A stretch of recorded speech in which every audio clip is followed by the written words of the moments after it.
for the console wars. So I couldn't think of a better way to open it than with the new cinematic trailer for Paladins Go to War.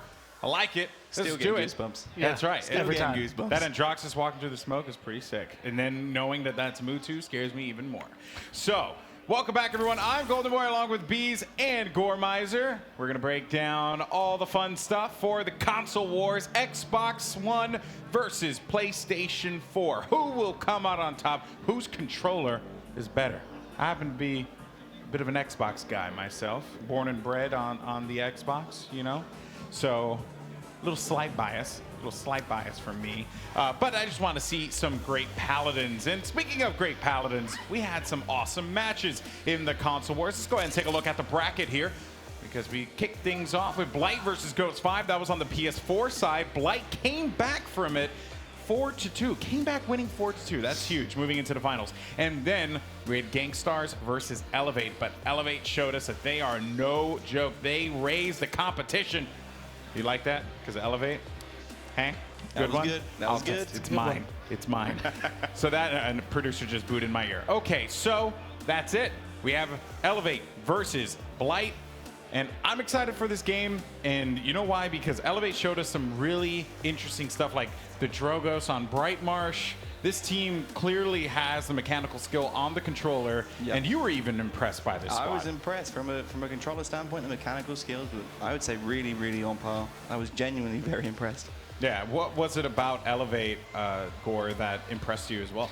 I mean, everything that they were able to do, like they operated smoothly. There was nothing that really seemed to throw them off, and they were able to adapt kind of on the fly, and that's something that you get to see when you have a more veteran team that have been playing together for a while. And of course, being able to kind of just hang out and being able from the Xbox, it's going to be very convenient for them. So I'm excited to see what they can do here. There's one big question, though, that remains in my mind. Is he rocking the Crocs? SirJamesParker rocking the Crocs. Is he rocking the Crocs? Is this the thing? Because, I mean, yes. Yeah. Thumbs up. Thumbs up. Okay, we can all breathe a sigh of relief as he's wearing the Crocs. Hey, you know what, man? Sometimes you just want to be comfortable when you're gaming. Comfort over style. I'm all about it. Yeah, it wasn't Barracuda, I think, a few years ago. A few years ago when he won, he said, "Oh, I'm so excited. I don't have my shoes on." I was about to say pants, but that would have been, I mean, that was me. Yeah. That was the next party, night, right? after they won the championship. I lost my pants watching Cog Prime win that one. So yeah, awesome stuff there from Elevate. But on the other side, though, we have Blight. And this team came back down 0-2 and fought 4 games straight, Gore, to get that W. And that, I think, is the key coming in. They can adapt, and that was what they showed. They lost those first 2 games. It was all Ghost 5 up to that point. The first one was 4-3, but it still felt like it was much in control of their European counterparts. But going into it, they slowly or not even slowly, they kicked it off strong when they got it back. Once they were able to, they kind of stepped up. And even though I feel like the draft on the other side from Ghost 5 was better in that first match where they started going, Skeppi was the one I always looked at. Yeah. His buck was just insane. Yeah, I have a note here. Skeppi on Buck has an impact, and it's so true. I mean, you were, I don't know if you had a chance to see him. I was watching. Okay, yeah. and this guy, I mean, he's flying around. He's just nailing people left and right with this shotgun on Buck, just tearing through people. So it's going to be a fun match between Skeppi and, as I've dubbed him, SJP. Yeah. You know, your boy SirJamesParker. So I want to see these two kind of go toe-to-toe against each other here. Anything else that you're pumped to see here, Bees? Like any picks that you would like to see the console players use?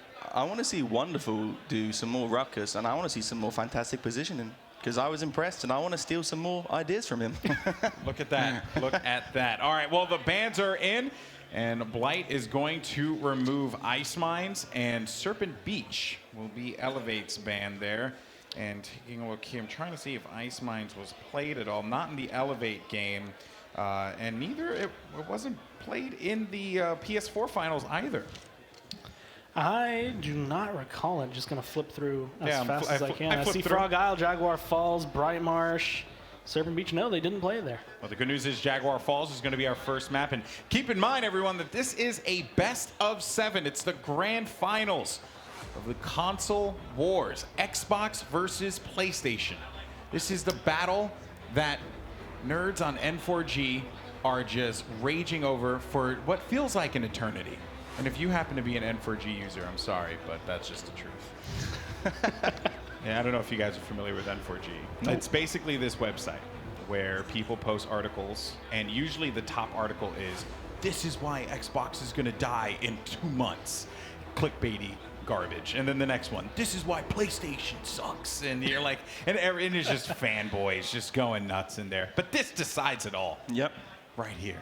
Here, today. We decide. Blood will be drawn. And to give them a little bit of relief, we test it every so often. I mean, DreamHack Valencia, we had a console wars. We're running it back now. So as long as we can keep it going, maybe eventually we will see a trend coming through as to which better console is always on top. Ooh, see, look at that. Look at that. All right, well, guys, we're into the Champions Draft here, and it seems as if STILes is going to be removed, and we saw the impact that STILes had on the PC side, but it was our console cohorts were the ones that recognized it first. This was, the thing Bitey pointed out during that little downtime we had was the fact, he said every single console team, they know they're banning out the STILes. They're making sure no one's going to be able to have that, and unfortunately for you, you do not get to see Wxnderful's Ruckus. I do not. Well, I'm happy with the Grok. I like the Grok. Grok gets picked first here for Elevate. Let's see what Blight decides to go with now. Genos, no surprise there. The impact Genos has had throughout all of HRX has been felt by every fan of Paladins. Interesting to see what we get this time. Is it going to be Frag Genos or are we getting Heal Genos? I'm hoping we're getting a little bit of Frag Genos. Being able to augment, like we saw that actually earlier with G2, just running that Luminary instead of the Celestial Touch gives you that just little burst of damage for your teammates. And when you're already running damage, you're not worried about the healing. You're going to have another healer. You're going to take the Damba. You're going to take something else. You're going to push for that damage. I wouldn't mind seeing a little bit of Frag Genos as well. Smart there of Elevate to take the buck. High damage output champion, but furthermore, you keep it away from Skeppi. Yeah, they're saying you take our Ruckus, we'll take your buck. Nice little Nando pickup there. Always a good pickup with the Fernando. Cheeky Nandos. It's a little cheeky Nandos. Yeah, yeah. Fun story. First met Bees. He's eating pizza, busts out his peri peri Nando sauce, brought it all the way from the UK to eat his food with. It's hard to find good hot sauce, man. You gotta have the premium hot sauce. I like it because I respect it. I think every other time I've seen BZ, he's always, man, does anyone have any hot sauce? Like, yeah, he'll ask, like, do you have hot sauce that I can use? And it's just like, why don't you just have to have it on you at all times? My wife actually, for Christmas, just got sriracha, little bottles of sriracha that she can like carry in her. One. It's ridiculous. Yeah. I don't blame her though.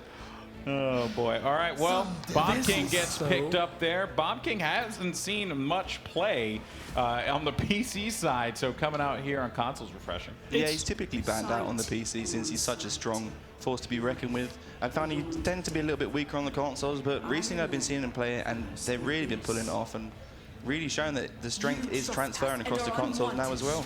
It feels really weird to be able to say that both of these teams seem really stacked with champions right now. Like everything, like the drafts are just really, really solid. I like the fact that, okay, yeah, Genos, Maldamba, they're both off board, so we're going to pick up the Saris, but that's going to be a little bit stronger for you with the Inara, the Fernando. You can at least keep them topped off. Inara's already one of the immortals, undying. She has such a high health pool. You put Saris on top of that, she's filled up all the time. All right, well, the draft is complete. Gore, Bees, who do you think is going to be the Console Wars champion? I'm sticking Xbox. I'm saying Elevate. Okay. What about for you, Gore? I mean, I'm going with the draft for this one. I'm going to have to say Blight. I just really like the way they have everything picked up. Okay. All right. So it seems like the desk is split. And my bias, it will definitely lean a tad bit more toward, Xbox, which is, par for the course here. I'm pumped for this game. I like what I'm seeing on both sides of the stage. It's time to start the console wars, the grand finals. Will it be Xbox? Will it be PlayStation who hoists the trophy over their head? Let's send it over to your casters, Shift and Vox. Thank you so much once again, Golden Boy. We're back for the last time today. The console wars are ready. The stage is set, and there's only one question running through everybody's mind right now. Shift, can you feel it? I was hoping you were going to sing that. I've not got the voice for it right now. Come on. I've been sick the last few days, but my voice is just about holding up. But we are ready, and I'm so excited for this. It is Xbox One versus PS4. As a long-time Xbox fan and player, I can't wait to see these teams go head-to-head. Ship, do you have a specific console you have a bit of history with? Does N64 count? A little too far back from me That's there. the last one I owned. I swear to God, it's the last console that I owned. Okay. Yeah, I stick with, GoldenEye, Mario Kart 64. We got to stick with what you know. I fear change. You're an American through and through, I see. All right, we're loading into the map. Jaguar Falls is first up on the list today. Blight versus Elevator, who will come out on top. Let's take a look at the legendaries as the players load in and see what our selections are. You got the Soul Collector again. This is really interesting, and we've seen so much priority for the supports, but this is going to be in a different way. SoldierBot, we saw him play this Genos very aggressively when they first came through their qualifying semifinals just before. That's what I'm expecting to see again. I really do also like just the pick of Totemic Ward Grot versus a Makoa. I think that's going to give Elevator a slight edge, and they do already get 18% on the objective. SirJamesParker rocking the buck out here. We're looking for somebody to frag. The hook comes through, finds nobody, and it's 36% as First Blood is picked up by Skeppi, followed quickly by Shoo. And that's the big surprise of the Bomb King. Usually not seen so much on the console side of things, but this is all xWOOOSH, Comedy and the gang, able to find themselves a full wipe, just costing them the single death. SJP picks that one up on Skeppi, but the damage was already done. 51% and counting. Ooh, missing the hook just barely. And that's just a bit of a problem. When you're facing a team that has Makoa, once you get a little bit disorientated, it's easy for Makoa to go in and start picking players off one by one. Whoosh is caught out, could be burned here, but look at the objective. It's 87%. Contest is not coming through just yet. Fernando gets on, trying to stay there. KRAZYy burning down enemies with the lightning, and that's a hell of a retake from Elevate. Oh, and it's just a full commit. All 5 players coming right up the gut saying, we'll meet you head for head on this one. 87% is where it stalls. Elevate getting the full team wipe in return. A little taste of Blight zone medicine. And with the zone coming out from SJP, it looks like that might just be enough control to get them the first point. Well, it seems to be stalled at 99%, and they got off it for a second. There it is. 1-0 goes the score. Elevate up. You have to stand on the point to do the thing, to do the stuff to end the game, to do the stuff. Exactly. Looking back at that then, Blight had a really solid objective hold and a lot of control on that point. Elevate managed to go in for the retake.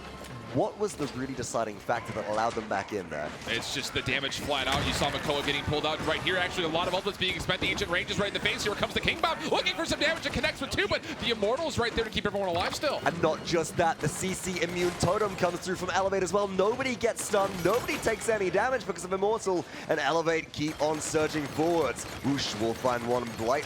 SoldierBot is trying to run people down as Genos, but Torvald gets caught out. Look out, that damage could be rolling here. And Elevator surging forwards. The kills just are flowing. And it's looking really solid. This is another great impasse wall. It's the second one we've seen to catch out a frontliner. And that's going to be a key to continue to look for, especially in this map. Wonderful, again, we give him such a hard time for being a one-trick ruckus, although it's definitely not the case. One of the best frontliners in the console scene, showing exactly why here is. He's got a nice little flank here, and Seismic Crash is going to come out.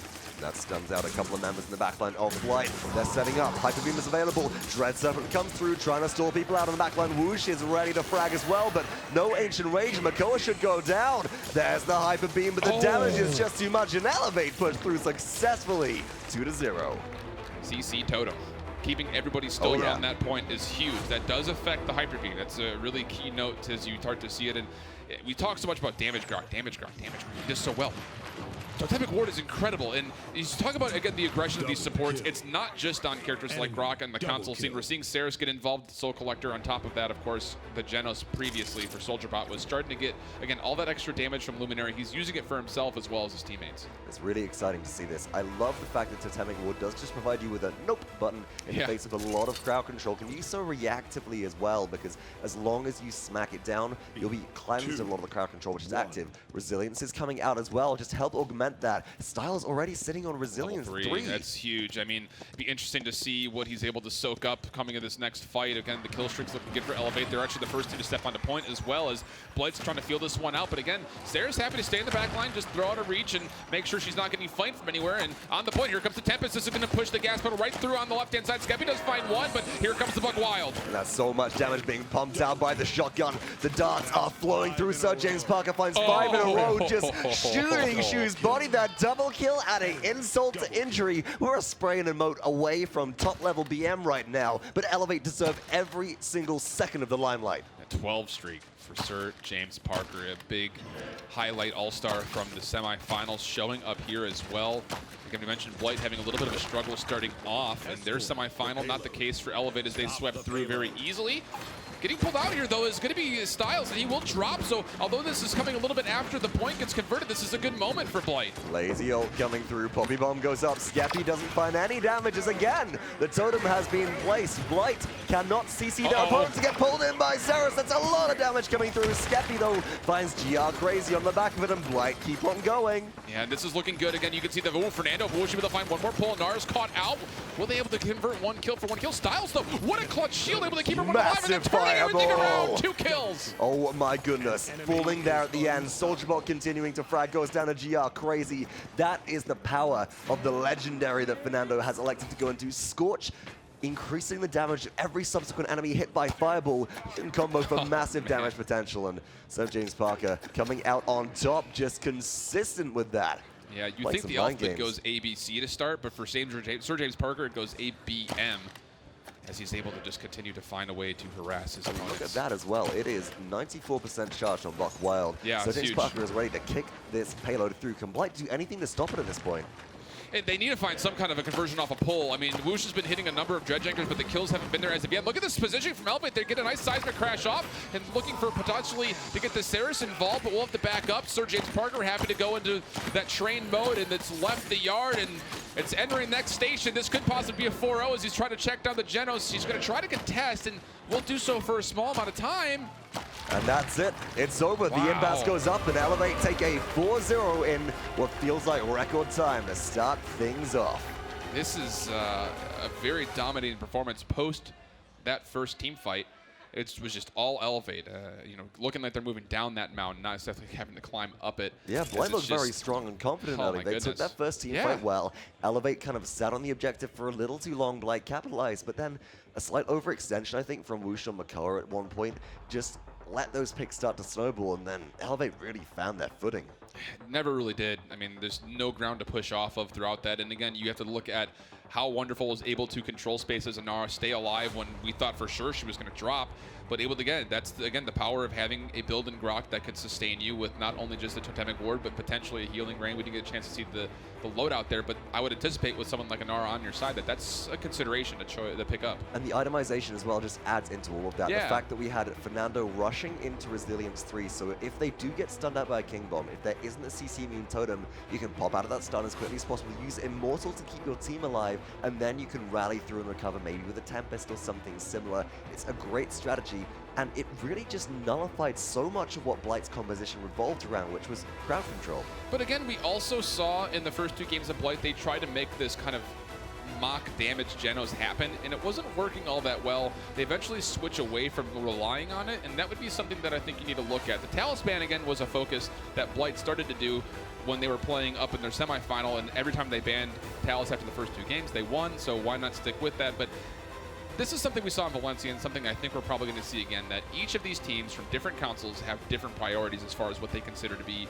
their own personal top-tier picks. Very much so, and going into the next map, of course, we're going to have to maybe see some of those picks change up a little bit, maybe some different prioritization, maybe not so much emphasis on Makoa, especially if there's so much crowd control immunity on the board. It's interesting to see how the meta differs so heavily between PC and console as well, and it's fantastic to see that CC immunity totem from Totemic Ward utilized so well.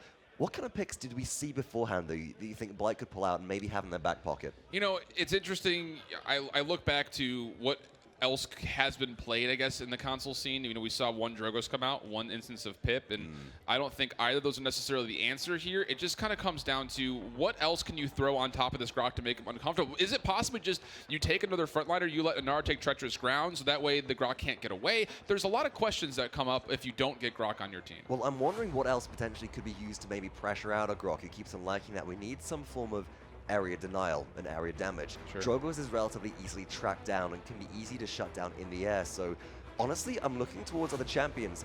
There are 2 specifically that we have not seen just yet in games played competitively at all on the stage.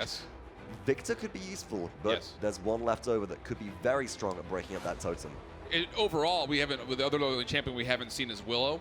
And I don't know if that's necessarily the answer because she definitely struggles against. Yeah, she definitely struggles against good hit scan players as well because that health pool's not there. I'd be interested to see if there's potential for a Tyra to throw a firebomb down. You know, we're speculating, we're throwing around all these names. Well, we're speculating a little bit. Going back to the Tyra that you just mentioned, actually, talking to I think it was SirJamesParker up on stage as well. He said, "I'm surprised we haven't seen Tyra so far because that's she was big at Valencia." Well, that's sort of like a mathematical. It's like 2 + 2 = 4. You pick Grok, and you add the Tyra firebomb, and it just denies the area, and that's what's so standard on console. It's strange not to see it at the moment. I am expecting that to come out.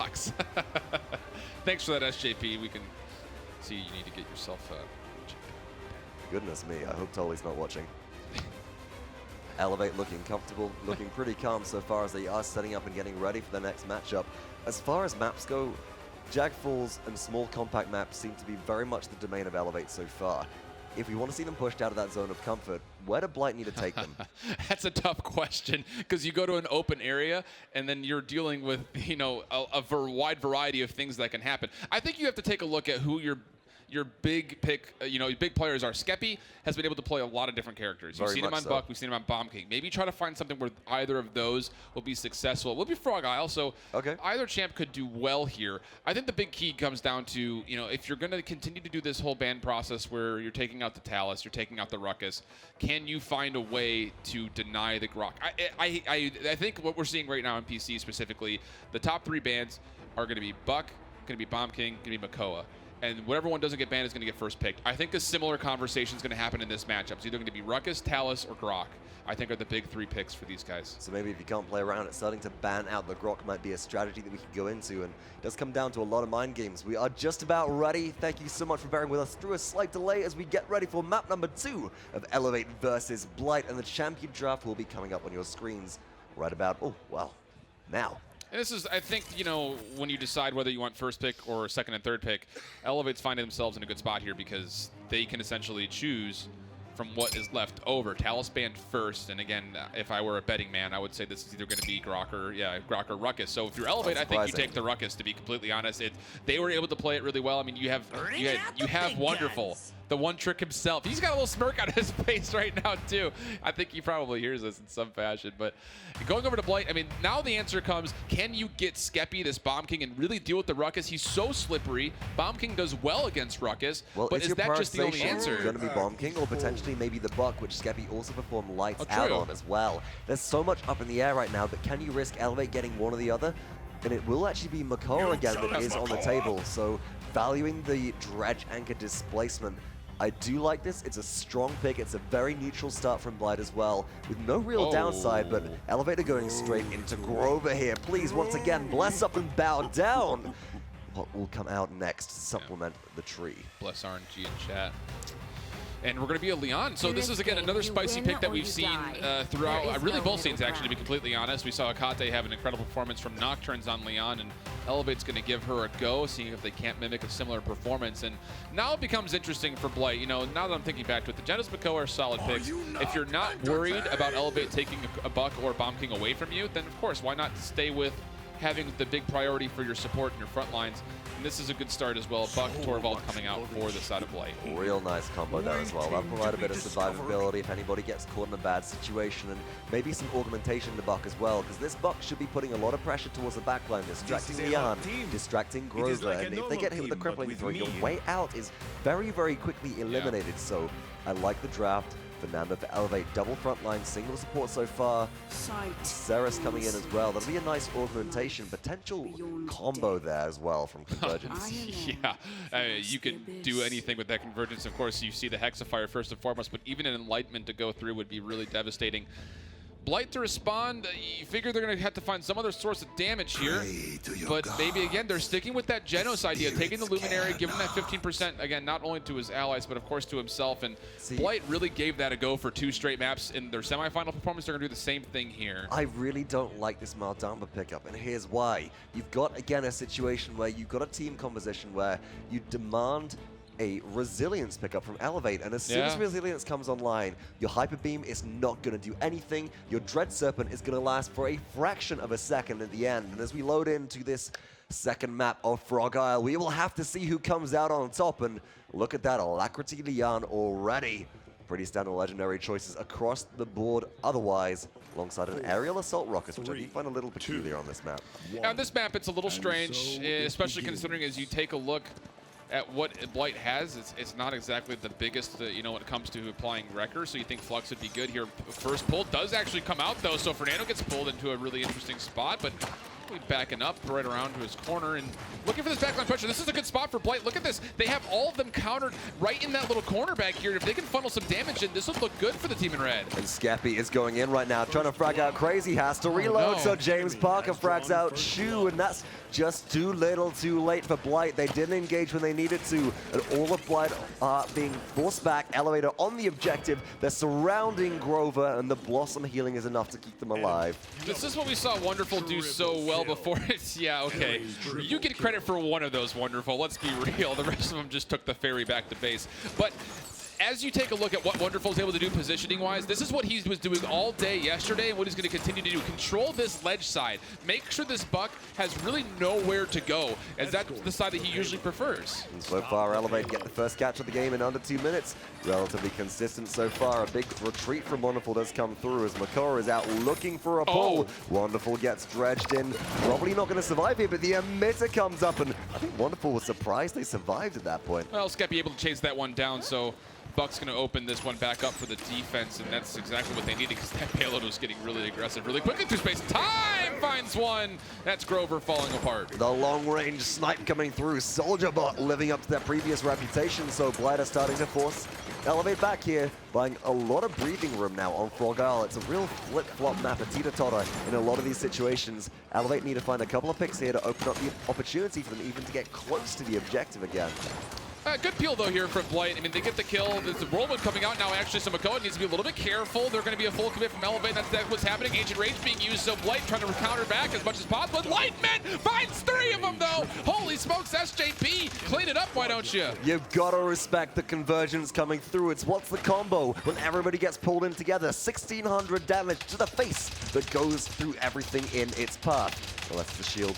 Or a wall. Oh, goodness. And yeah, maybe he did get inspired from watching Akate play this Leon, because that's almost parallel to what we see him do just earlier today. Minute and 7 seconds till overtime, and Elevate is getting aggressive, but it is still 5-on-5 action coming at us. We do have Wxnderful, who's looking on this left-hand side. He does have those 3 charges, which could be why he's taking the aerial assault just to move in. He does have a Hexafire ready. Will he commit to push? Well, the really interesting thing as well, now you mentioned those 3 charges, is there's a Makoa that you're playing into on Blight. If Wxnderful has an extra charge, even if Wxnderful is pulled in, as they are a big stationary target whilst firing, it's a very easy opportunity for them to disengage, but the kills keep on flowing in favor of Elevate. Hyper Beam is cancelled out. Wxnderful goes straight back in. There's 1 left remaining, barely making it back to base. Blight have fallen and Elevate push it on through 2-0 in 3 minutes and 50. My goodness, that was what an incredible play from SJP.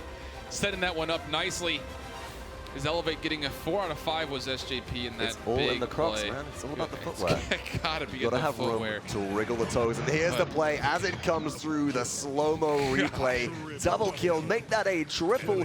Almost did in fact get the quadra. Yeah, and again, we talked about how the convergence is not just good for the Hexafire, but believe it or not, Enlightenment will do all that area damage as well. Really good setup from STatisfies. You got to give props. That's you know, Steph Curry going out for 50 points and not giving any credits to his teammates for the assist. That's exactly what STatisfies does well. 0-1-7 for the Sares. Getting a lot of assists there, a part of, as we mentioned, 7 of the eliminations on this team so far as well. Elevate looking confident here, but only 1 ultimate in the tank, and that is Whirlwind as they get ready to set up on the objective. Blight take the first stance there, and here comes a big burst of damage through time and space from SoldierBot finds 1. Looking to push on through. Dreadserpent trying to engage this fight a little bit longer, but not a lot of pressure being pulled out. They just decide to use the space. Yeah, that's really big for Wxnderful to stay alive, and he's, again, so slippery on this ruckus. 70% counting up for Blight, but the commit is about to come back for Elevate. I'd like to see Blight disengage at this point. They've lost momentum. They need to pull back and keep all their members alive if they want to go for a re-engage play here. Get round the corner, heal up. That's exactly what they'll do. Blight have the capture boost right now. They're going in for the damage, but Elevate are pressuring them. Maybe this Buck can find a flank. These pulls coming out from wxWOOOSH on Makoa have been nearly perfect at max range, mind you, as well. 74% is where it stalls out, though, for the team in red, and Elevate now trying to get some of their own, but another pull coming out from Makoa. It's going to, Noah, convergence coming out to Immortal, also being used. just to hold down the front line is StiLes, and it looks like all of that used for not much. It's just Comedy who falls. Blight are starting to stack up ultimates. Ancient Rage is ready, but Whoosh gets fried alive before that is available.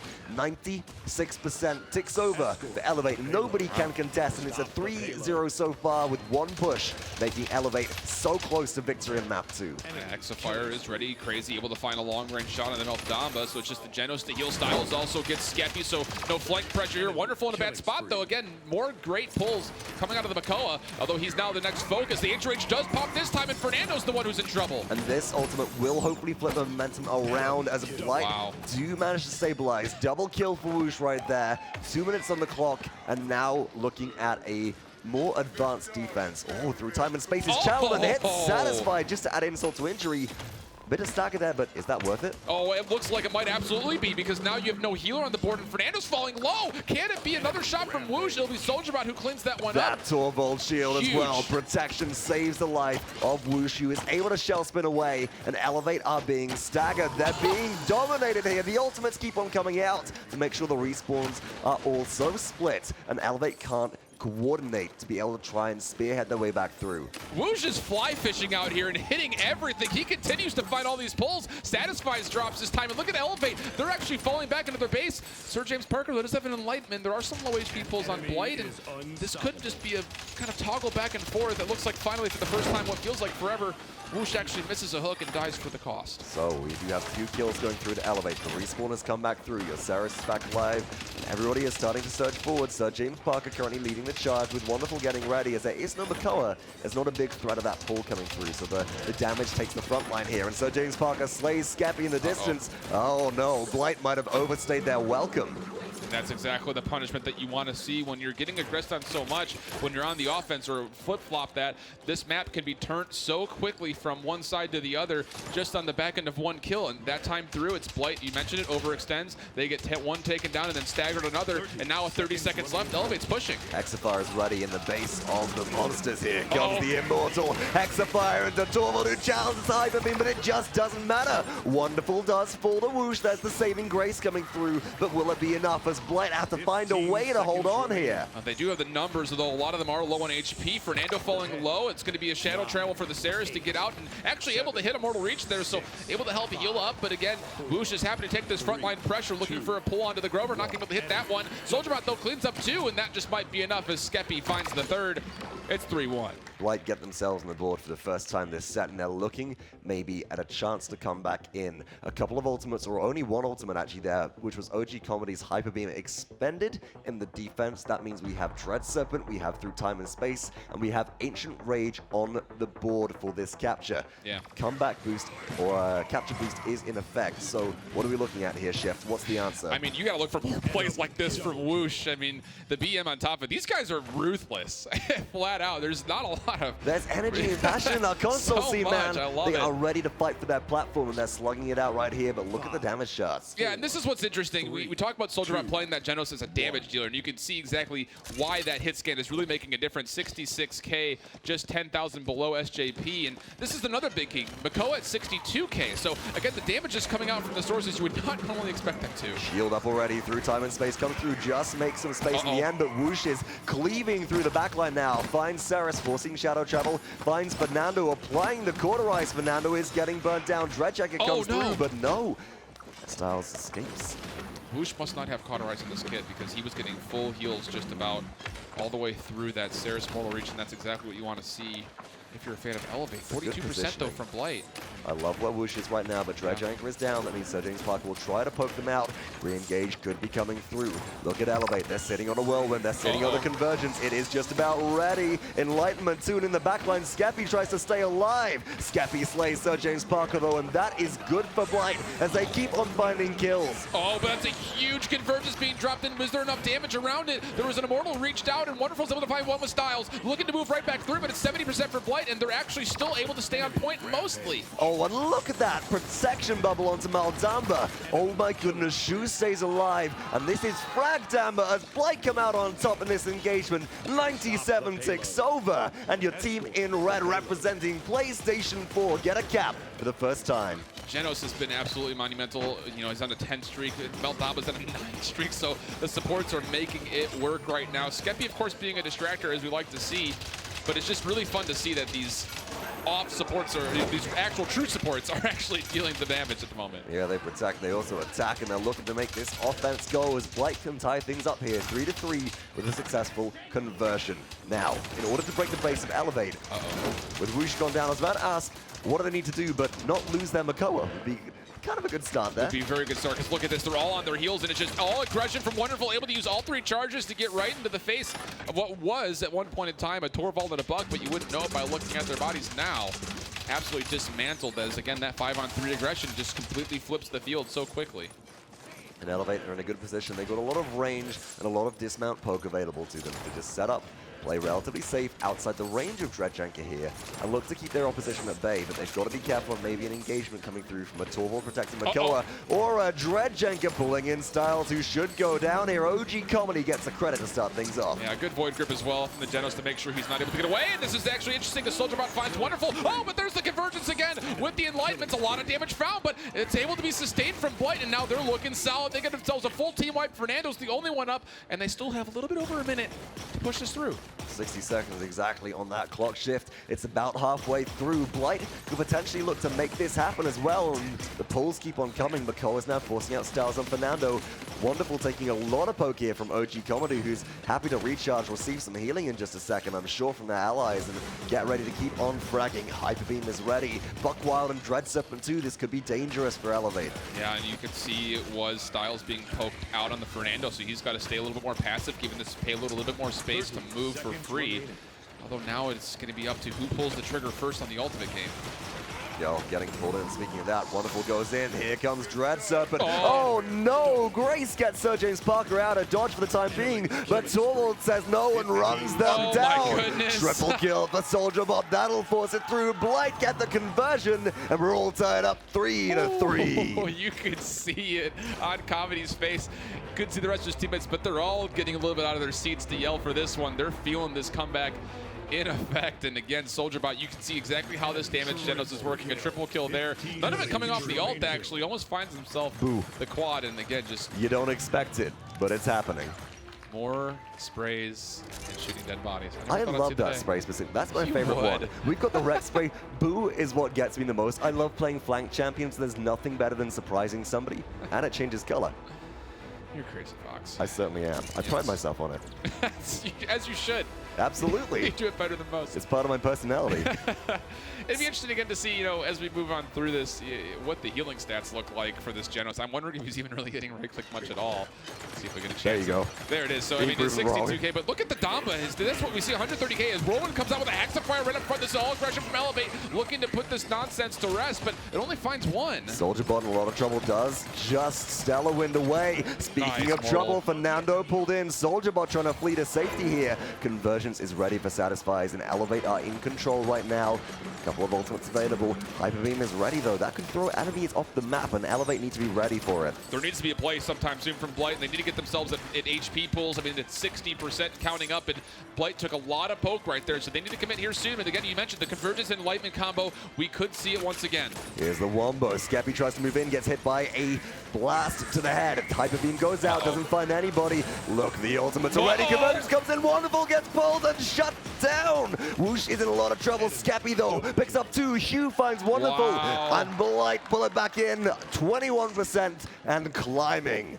That could have gone either way. Fortunately enough, some players were able to get out of the way of that Enlightenment, as it only really hit Makoa, and he was able to stay alive through that thanks to Torvald putting a really clutch protective shield again once on him, and 66%. It's not over for Elevate. They can still re-engage, so there's no ultimates up for them. Blight has the control as far as the ult economy goes. They're trying to fight into a Maldamba with Dread Serpent, a Buckwild about to come up. Here's the Dread Serpent. The damage is true through time and space is already. The outbox not happening. The dodges, the jukes are good. Skeppi finds Wxnderful. Satifies, cleans up OG Comedy, but Skeppi gets a triple kill. Skeppi gets a quadra kill, and Blight pull it back in game number 2. This is too much fun, man. It's not just the fact that these teams are so evenly matched, it's the fact that we're seeing all of these PogChamp plays left and right from both sides, and just all the energy coming from the players. You can feel it, in the stadium here as well. I mean, everyone's just really feeling this matchup right now, including me. Console top 5 plays when, please? Please? I'm looking Absolutely. at you. I'm looking at you. Hey, I just put my voice on that show. I don't make it. But it's certainly something. We'll have a highlight reel and a half just from that game. The final, just from that game. One map of Frog Isle is the best of. I would love to see it, but Blight are looking very happy after that and riding on a high. They found the secret to pull it back through. So wondering if Genos prioritization was good enough. I was scared about the Malzamba and the Torvald and Resilience, and I just didn't see the itemization come through at all from Elevate to really counter that out. Yeah, it really showed us wrong, huh? I mean, we're sitting here thinking that Maldamba, typically we don't see him have the biggest of impact on consoles because, again, of the mechanics that go into using the sticks. Not the case here. I mean, you got to stand in the circles. That's the secret. If you watch any Smite console league, you'll know that you got to stand in the. Well, you don't stand in the circles because mostly they're damage. Well, I don't play Smite much. Console like circles. Okay, I like circles. I like circles too. Let's take a look at these stats, though, as we see these two teams again. I feel like we're beating around the bush right now. Something of the Grove nature. Circle. Good grief. And around bush. Look at all the damage, though. Again, Blight able to find so much, 174K. It's just nuts to see. And the objective time as well. That control, even on defense, they were sitting on a lot of that. Many, many seconds come through, and wow. What a stat split right there. Yeah, and these two teams, again, they're just two heavyweight fighters just beating each other up. No defense really whatsoever. They're just throwing everything they have at one another, and that makes for a lot of fun. But the big thing about games like this, matches like this rather, with a best of 7 ADU is that once you start getting later and later into the whole match, it starts to get really taxing. That energy can only stay high for so long, and when you have these big bruiser fests, it really comes down to at the end, can you really actually play the objective and keep your team alive? So far, we've seen a couple instances of both teams doing that well. We'll hopefully see that continuing as we do have map number 3 coming up shortly. A best of 7 reduced to just a best of 5 now, as 2 maps have both gone one each way. Blight and Elevate looking toe-to-toe and very well matched. That second game was a lot closer than I think we might have expected based off of how Elevate took a commanding lead in the first. Yeah. Moving forwards, what are you looking for? More sweeps, more close games, down to the wire? I think that, as you take a look at the champions that are going to be coming in, you're going to see just more explosive play. Flat out. I mean, seeing the ability for characters, to come out like Bomb King that are still working out really well, Buck still having an impact, but on top of that, you're seeing Leons, you're seeing damaged Genoses. When you have a damaged Genos, things are going the way of just non-stop damage across the board. And it's not just a damaged Genos, it's a damaged Genos that hits the snipes as well. Yeah, and that's really big. You absolutely do. And it will be a Frozen Guard we're hearing from map number 3. So this is interesting. We saw the Grover come out this last game.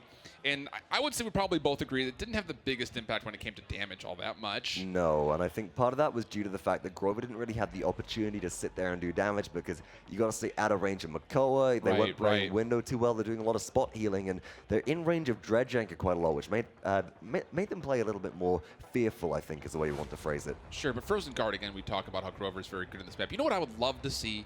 We heard from Bees he wanted to see Drogos really bad because it's so difficult to play on console.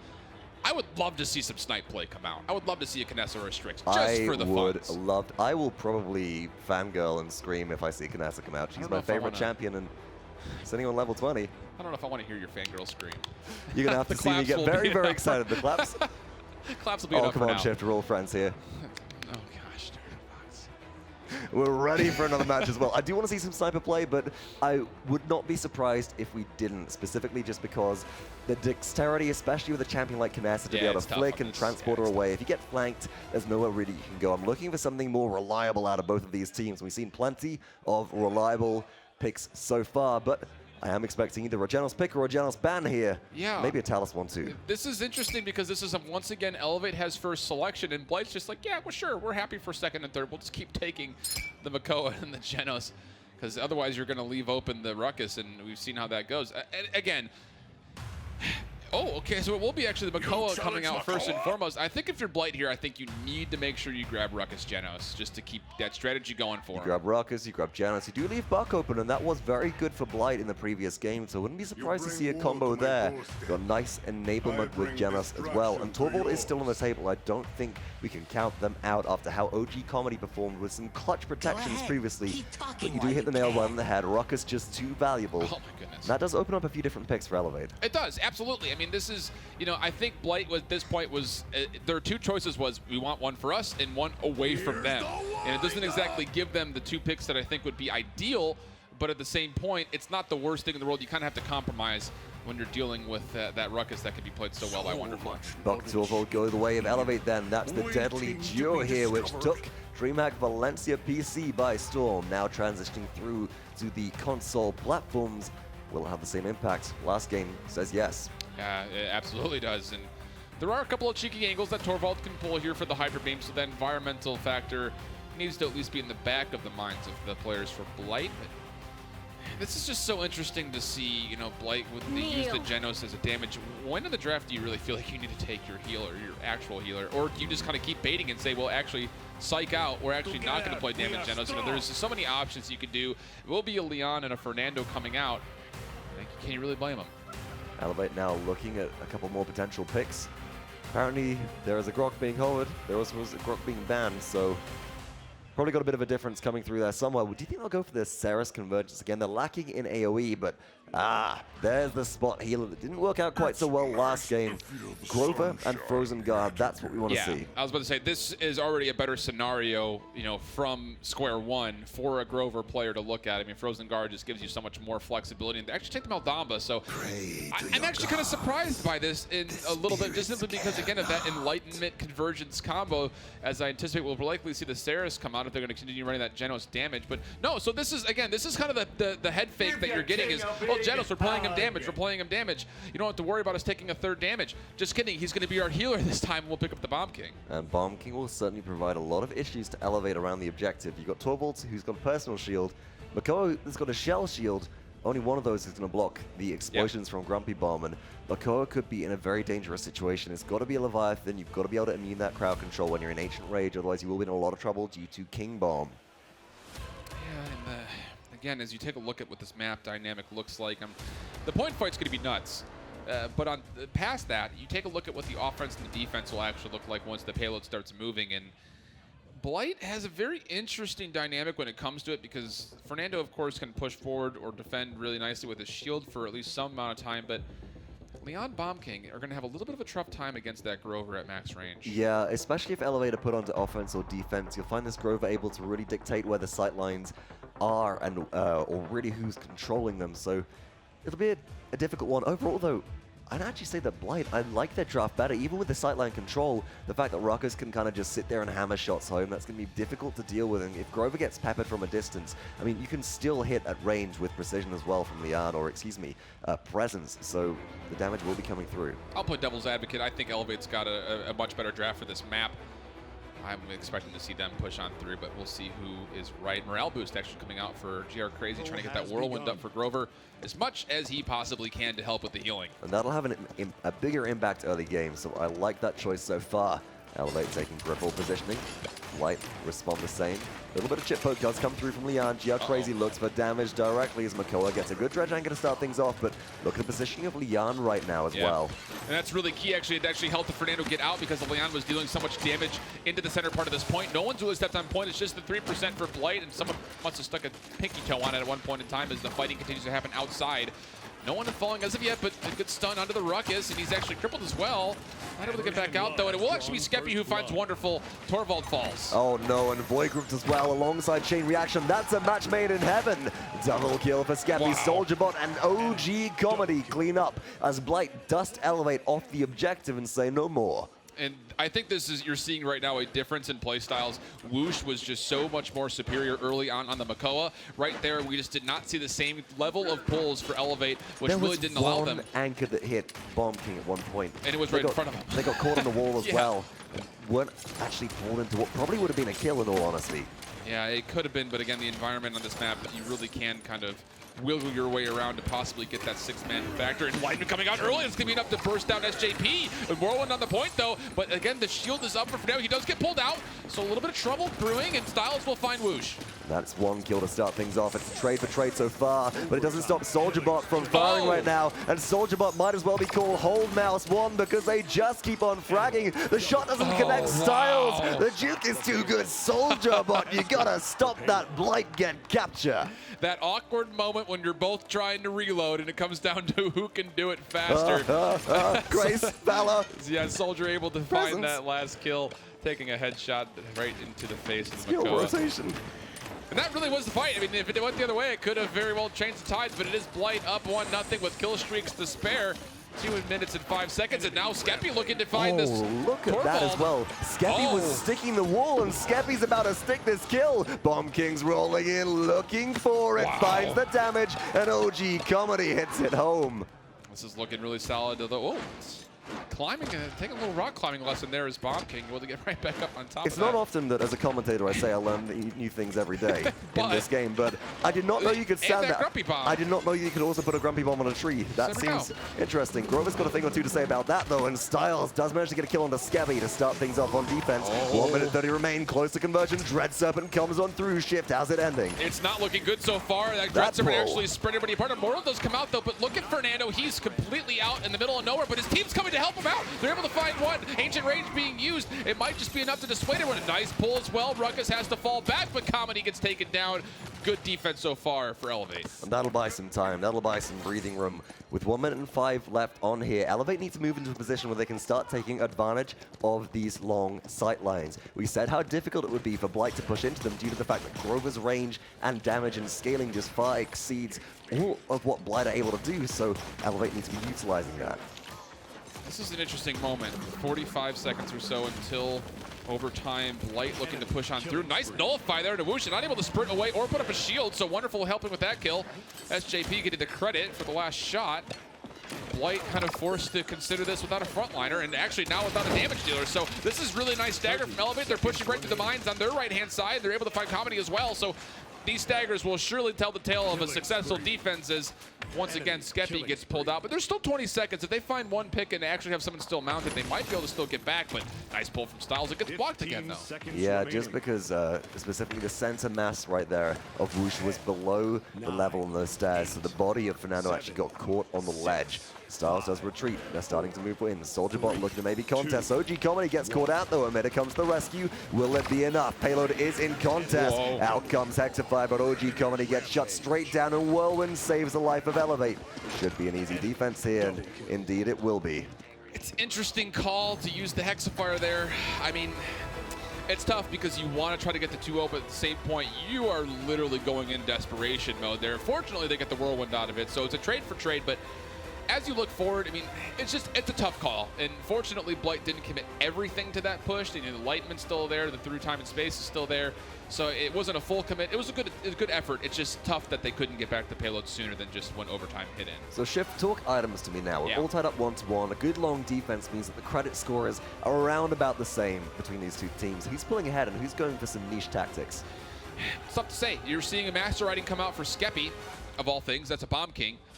You'll see that in this map will be pulled by a frontliner, but again, you're seeing that morale boost for KRAZYy again being invested to level 2, again showing how important it is to get that Whirlwind up as much as possible before the Cauterize gets to full 3. Positioning wise then, both teams take the edge of the map. In dives SirJamesParker looking for the damage, and Lightman comes through. SirJamesParker gets protection bubble though, and Wxnderful slays SoldierBot to start things off. Here comes Hyper Beam as well. Will it find the quadra kill? No. Torvald Airlines is open for business. Ladies and gentlemen, Elevate are on the objective. Hello, Sailor. Wxnderful able to send everyone off to a little journey.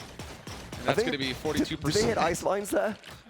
I think they went all the way to ice. You know, if you actually look across the map, you can see that.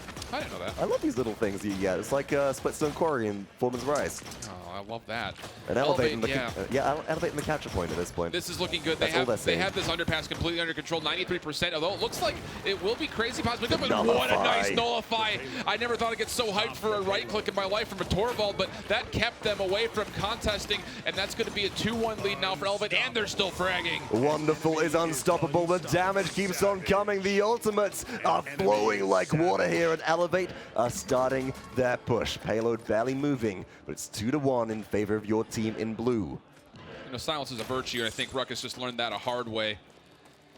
As they're coming on through, Elevate looking good, 2 minutes, and they have all this free space. Look at all this just open field right in front of them. They're already through this underpass as they're starting to move on through. Fernando's trying to force it, knowing how crucial it is to control this, but here comes the King Bomb as well. Ancient Rage with the Leviathan counters. And that's just the CC immunity that you want. Immortal to try and keep Blight alive, but the anchor keeps on swinging. SoldierBot does try and run, and Skeppi and OG Comedy do clean up a couple. And they do, in fact, get enough kills to stem the tide. Elevate are falling backwards. StiLes likely to go down here, and they do. Blight hold on strong with 1 minute and 30 on the clock. Whirlwind's still up for Elevate. They're going to need to find a way to use that to get right back in. I mean, that was just a really good play. Blight only had to use the Immortal and the King Bomb, which, again, is already at 82%. Thank you for the kill streaks for being eliminated there. Part of the problem, though, is the later you get into the game, the more anti-heal comes online. Whirlwind just starts to lose efficacy. If you use the combat ultimate, ooh, through time and space does connect. And Skeppi finds 3 in a row. Can they get the quad? Will Skeppi get a penta? I don't think so. SoldierBot denies it, but Blight, what a play. Lord have mercy, the amount of triple kills plus that we've seen in these 3 games. My heart can't take it. Vox, 50 seconds though. Halfway through the journey is Elevate looking to continue to push this one through. Skeppi is obviously being a major obstacle in that pursuit. Down to now 40 seconds. Again, you can see Blight very aggressive, and they've got kill streaks of their own here. They do. Skeppi maybe overextended. Starting to retreat. Enlightenment came out from SoldierBot. KRAZYy ends their life though. I'm confused about the trade, and that opens up the opportunity for Elevate to push. They're going to be able to get back. As again, the numbers, as you mentioned, are favoring Elevate, and that's going to be a good look as they needed it to come through. They still have a very far way to go. That payload had retreated due to no one being on it, so they have to go back through that underpass. But Skeppi actually gets pulled out. Nice job by StiLes there and good focus of the team to make sure they got that kill. So that's going to open up some space. But again, overtime will be here in just a couple of short seconds, and it still has quite the way to go. And I feel like you mentioned that Dredge Anchor. That's going to be what potentially opens up the base of Blight if Elevate want to make their way in. Dredge Anchor does come through. Whirlwind used in response to the Grumpy Bomb as KRAZYy was caught out. They're going for the push, but everybody walks away. Overtime is ticking. Reset there. OG Comedy's Hexify does find KRAZYy, but Wxnderful and StiLes are fragging right now. Oh my goodness, both frontliners, Meldava and a Buck, are here. This is all they need to push this through. No one's gonna be able to contest. It's a double kill from SJB, and Elevate give themselves a 2-point lead with a successful push. Now the score reads 3-1. So Blight have an uphill battle to fight back in. I think they gave a bit too much berth, and that dredging going to start things off coming through. Beautiful plays here so far from Elevate, but let's take a look back at what Blight did do well. Skeppi moves into the perfect position just to clean up everybody. Great target prioritization, threading the needle, and a quadra kill to finish. Beautiful stuff. My goodness. I'm not sure if he meant to hit Meldava in the backline, but he'll take that extra frosting Calculated. on the cake. Yeah, absolutely. 200 IQ plays. Look at these score lines. We haven't seen Whoosh pop up much, and that's because he does not have a single killing blow. 12 total deaths as well. Again, we talked about the power of the hook, pulling somebody out and then get nullified. That's what we were talking about with the PC. If you get that, It's the OG, Makoa, bit of a throwback D69 combo. As you hook them, I'll silence them, and they just end up dying. But let's kick things off so far as Elevate are starting to move in. SJP converts in the back of a Dredge Anchor. StiLes gets credit, and Skeppi goes down. That's a powerhouse that's missing. SoldierBot goes down. Ancient Rage trying to be used in counter, but Immortal comes out to respond. Kind of staggering back and forth. It is 27% now through time and space. Able to find one. Wxnderful drops away. Blight still trying to contest, but again, they're not there, and they need their damage dealers. Master riding value is coming back in. Skeppi throws out Grumpy Bomb, has the King Bomb ready. Sticks start to come through. KRAZYy moves out of position there. Skeppi's trying to move on in. Here comes a King Bomb. StiLes should get stunned here, but no, Skeppi's got to reload. It just doesn't matter. Blight to gain control, and with capture boost now, look at that. Look how fast they are stacking up. Yeah, it's huge. I mean, that is so influential in the comeback, and 54% and counting up by 4% each tick. is this capture for Blight. And look at these traps coming up from Skeppi, completely denying this entire left-hand side of the map, and everyone else has to go to the underpass, and they're going to run into Fernando and a Ruckus, which is not what you want to see, and that's going to be enough. Blight getting themselves a much-needed point. Now coming back forward, they did lose xWOOOSH again, which seems to be pretty common, but ringing the bell right now is Comedy with all these headshots. And Skeppi stays alive as well. Really big, really important. SoldierBot on Rampage finds two, but sSatisfies and SirJamesParker answer back. SoldierBot with Enlightenment hits it straight on the wonderful execution with grace. Great combo with Void Grip. Getting all the fingers involved besides the thumbs. Hero just barely catches the outside portion of that dredge anchor. It will just barely miss. 2 minutes until we get to that overtime. Payload now starting to get some steam, moving forward. And again, you mentioned that Master Ride. And look at this Bomb King. He's right back again, almost like 5 seconds ago. It's like he died. Miss me? Yeah. Oh, no. Right back in it. We do have a lot of ultimates coming up for Elevate, at least a couple here in the near future. Blight only rocking the Hexafire, but Comedy's in a good spot to let it rip, and here it comes. Oh, watch out. Slither will take mild damage to safety for the time being. Beautiful protection, and no, OG Coney takes a lot of damage. sSatisfies responds with Dread Serpent. The stun onto Fernando comes through. Skeppi finds one, but it's just not enough. Trade the numbers in favor of Elevate. Blight on the full retreat. Cheeky idea, though. I mean, Ruckus able to get around the corner and kind of catch people by surprise as SJP finds one more from distance. And you can actually see StiLes is up here trying to find hooks. He finds one of the Genos. That's a huge stagger. That's going to buy him a good amount of time, as you can see how far up they're pushed, right in towards the middle of the map. And with a minute and about 5 seconds left until overtime, the payload again retreating backwards. When is Makoa going to get a rubber skin? Because I swear that stretch Armstrong are looking at. Go StiLes is gadget hitting so many long-range dredge anchors right now, and they are very impactful. Again, it's like a horror movie. I'm just going to pull them off screen. Oh, but again, look at the KRAZYy coming through. Time KRAZYy and hitting that space. blossom. It's ready. The damage misses. Goes off to Doesn't the get left. it. Here's more ultimates. The Whirlwind coming out, trying to keep everyone alive. Immortal also being used to sustain that damage that's coming in. And it's going to be Blight winning this one out. 3 kills through. And now it's shoo trying to ring the bell. He gets a couple of nice headshots. You see xWOOOSH was sitting at literally half of a fraction of HP. He survives. And that's a full team wipe at the cost of nothing for Blight. 30 seconds to remain. The payload's starting to get towards the base, close to breaking it right now. Elevate have respawns in time. Blight can commit ultimates here to tie things up. Do they consider that worth it, though? You have to. I mean, you don't have to, but this would be really bad if I think you go 3-3 and King Bomb trying to come on through. It's just denying. I actually like that play a lot. That's going to be enough to help keep SJP out of it, and sSatisfies getting one. Enlightenment coming out. This is actually a lot of investment from the side of Blight. This is going to make a response from Elevate. Hexafire, though, coming out right in the face of these frontliners, and that nice shield popping through. Wonderful survives with the Hyper Beam just to push everyone away, but it's not enough. And that's the payload rolling through. No, but can't get back there in time. Blight push successfully. We're all tied up 3-3. I love console Paladins. We've got a real Paladins going on here, folks. Yeah, try to tell these guys it's not a competitive at all. I mean, this is what we saw throughout all their qualifyings as well. That there were some hot matches coming through if you're watching on Mixer, and they're showing the highest level of gameplay here as you take a look back at what SJP was able to do. You see, this is where that Hexafire was using that cheeky position that we mentioned, but the Dread Serpent in return, a nice double kill moving through, and those are the plays that you like to see come out of Buck. They certainly are. Got to be able to clean up, and you got to remember that with 800 damage per shot before the headshot modifier, if Buck can just sit in free fire with Buck Wild at their max fire rate, no need to reload, you do a lot of damage. But speaking of damage, oh my goodness, Lian and SoldierBot, a match made in heaven at 148,000. It's ridiculous. Point fight going to break out, and we mentioned all those ultimates being used, so it's just a through time and space that's been recharged. Here it comes. Not able to find anything to start things off. Elevate looking to move back on through, and it's going to be the frontliners trying to engage first and foremost. Dread Serpent also coming out. Comedy in some trouble here. Yeah, SirJamesParker's positioning is really good through that fight as well. A couple of kills go either way, but here's the Buck Wild to start things off again, or to continue things. SirJamesParker boxed out with one, finds the headshot damage. SoldierBot goes down. Will it be a triple kill? Look at that healing coming through. No other way about it. Delayed 3K, and SJP holds the objective for Elevate. It's the thing about it is with how staggered both teams were, this is going to result in another 5-on-5. Elevate not having much chance to get dismount, so there's definitely a chance here for Blight, although there is Comedy on the Ruckus getting dismounted on the right-hand side, respectively for Elevate. And oh, nice pull as well. This could be devastating. SJP getting poked out very heavily, though. OG Comedy trying to move in, drops a lot of damage towards Makoa. Here's Whirlwind in response. Elevate trying to hold on to the objective, but Blight are forcing them away. Enlightenment is ready. Immortal's coming up. King Bomb is almost there as well, and it's an even trade so far. SoldierBot slays sSatisfies, though. That's the support out of the way. SJP on a rampage. Can they pull it through? Oh, good. King Bomb as well to make sure Torvald wasn't able to contest. That's going to be a death for him. Comedy finding 2, looking for 3. He's moving right on through. He is SJP. TP in his sight. 90% is what it stopped at for Elevate, and Blight has retaken. They're above 80 themselves. 87, 90. Can anybody get there in time? It's Maldamba from the edge. They've been dismounted and held in place by Genos. Blight pull out 2 in a row and got 2-1 in this set. This is so much fun. I can't believe we get paid for this.